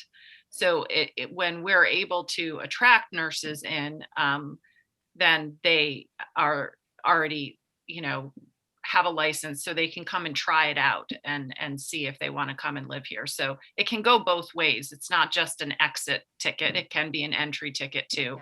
So I think that's really important to remember. And I don't recall any testimony that had a definitive answer to what the impact on traveling nurses would be. Some people were speculating in one direction and some people were speculating in the other direction. So can you join the compact and get all that attraction and still charge somebody who wants to work here a fee? So anyone who wants to work in Vermont will either need to hold a single state Vermont license or compact license. And if they hold a compact license and their home state is a compact state, then we will not obtain a fee from them. You will not, but could you under the compact? No, I guess. I'm wondering about interstate commerce. You're talking about an employment tax, and do you single out nurses to become employed in Vermont? I'm just asking, trying to have the cake and eat it too. Sometimes, Michael, you got to spend money to make money, No, I totally agree with that. I'm all for that. Notice you like to spend money. On the right causes, Madam Chair. Okay. So anyway, committee, I thought we'd give you a rundown. We don't have to have this one out till next week. I'm happy to be the reporter. Think about it. We'll get it back on the agenda next week. I think this is the easy one. I don't think audio only insurance fees are coming here because we did reach a compromise. But it was a painful compromise. DFR will be setting the rates for reimbursement for telephone only. And they won't be necessarily paid the same as an office visit, which there was a concern about the impact on the cost of healthcare, especially the folks on the exchange. So I think we got that one worked out. Okay, some of us have 5 or 6 whole minutes before the next meeting, so thank you. The agenda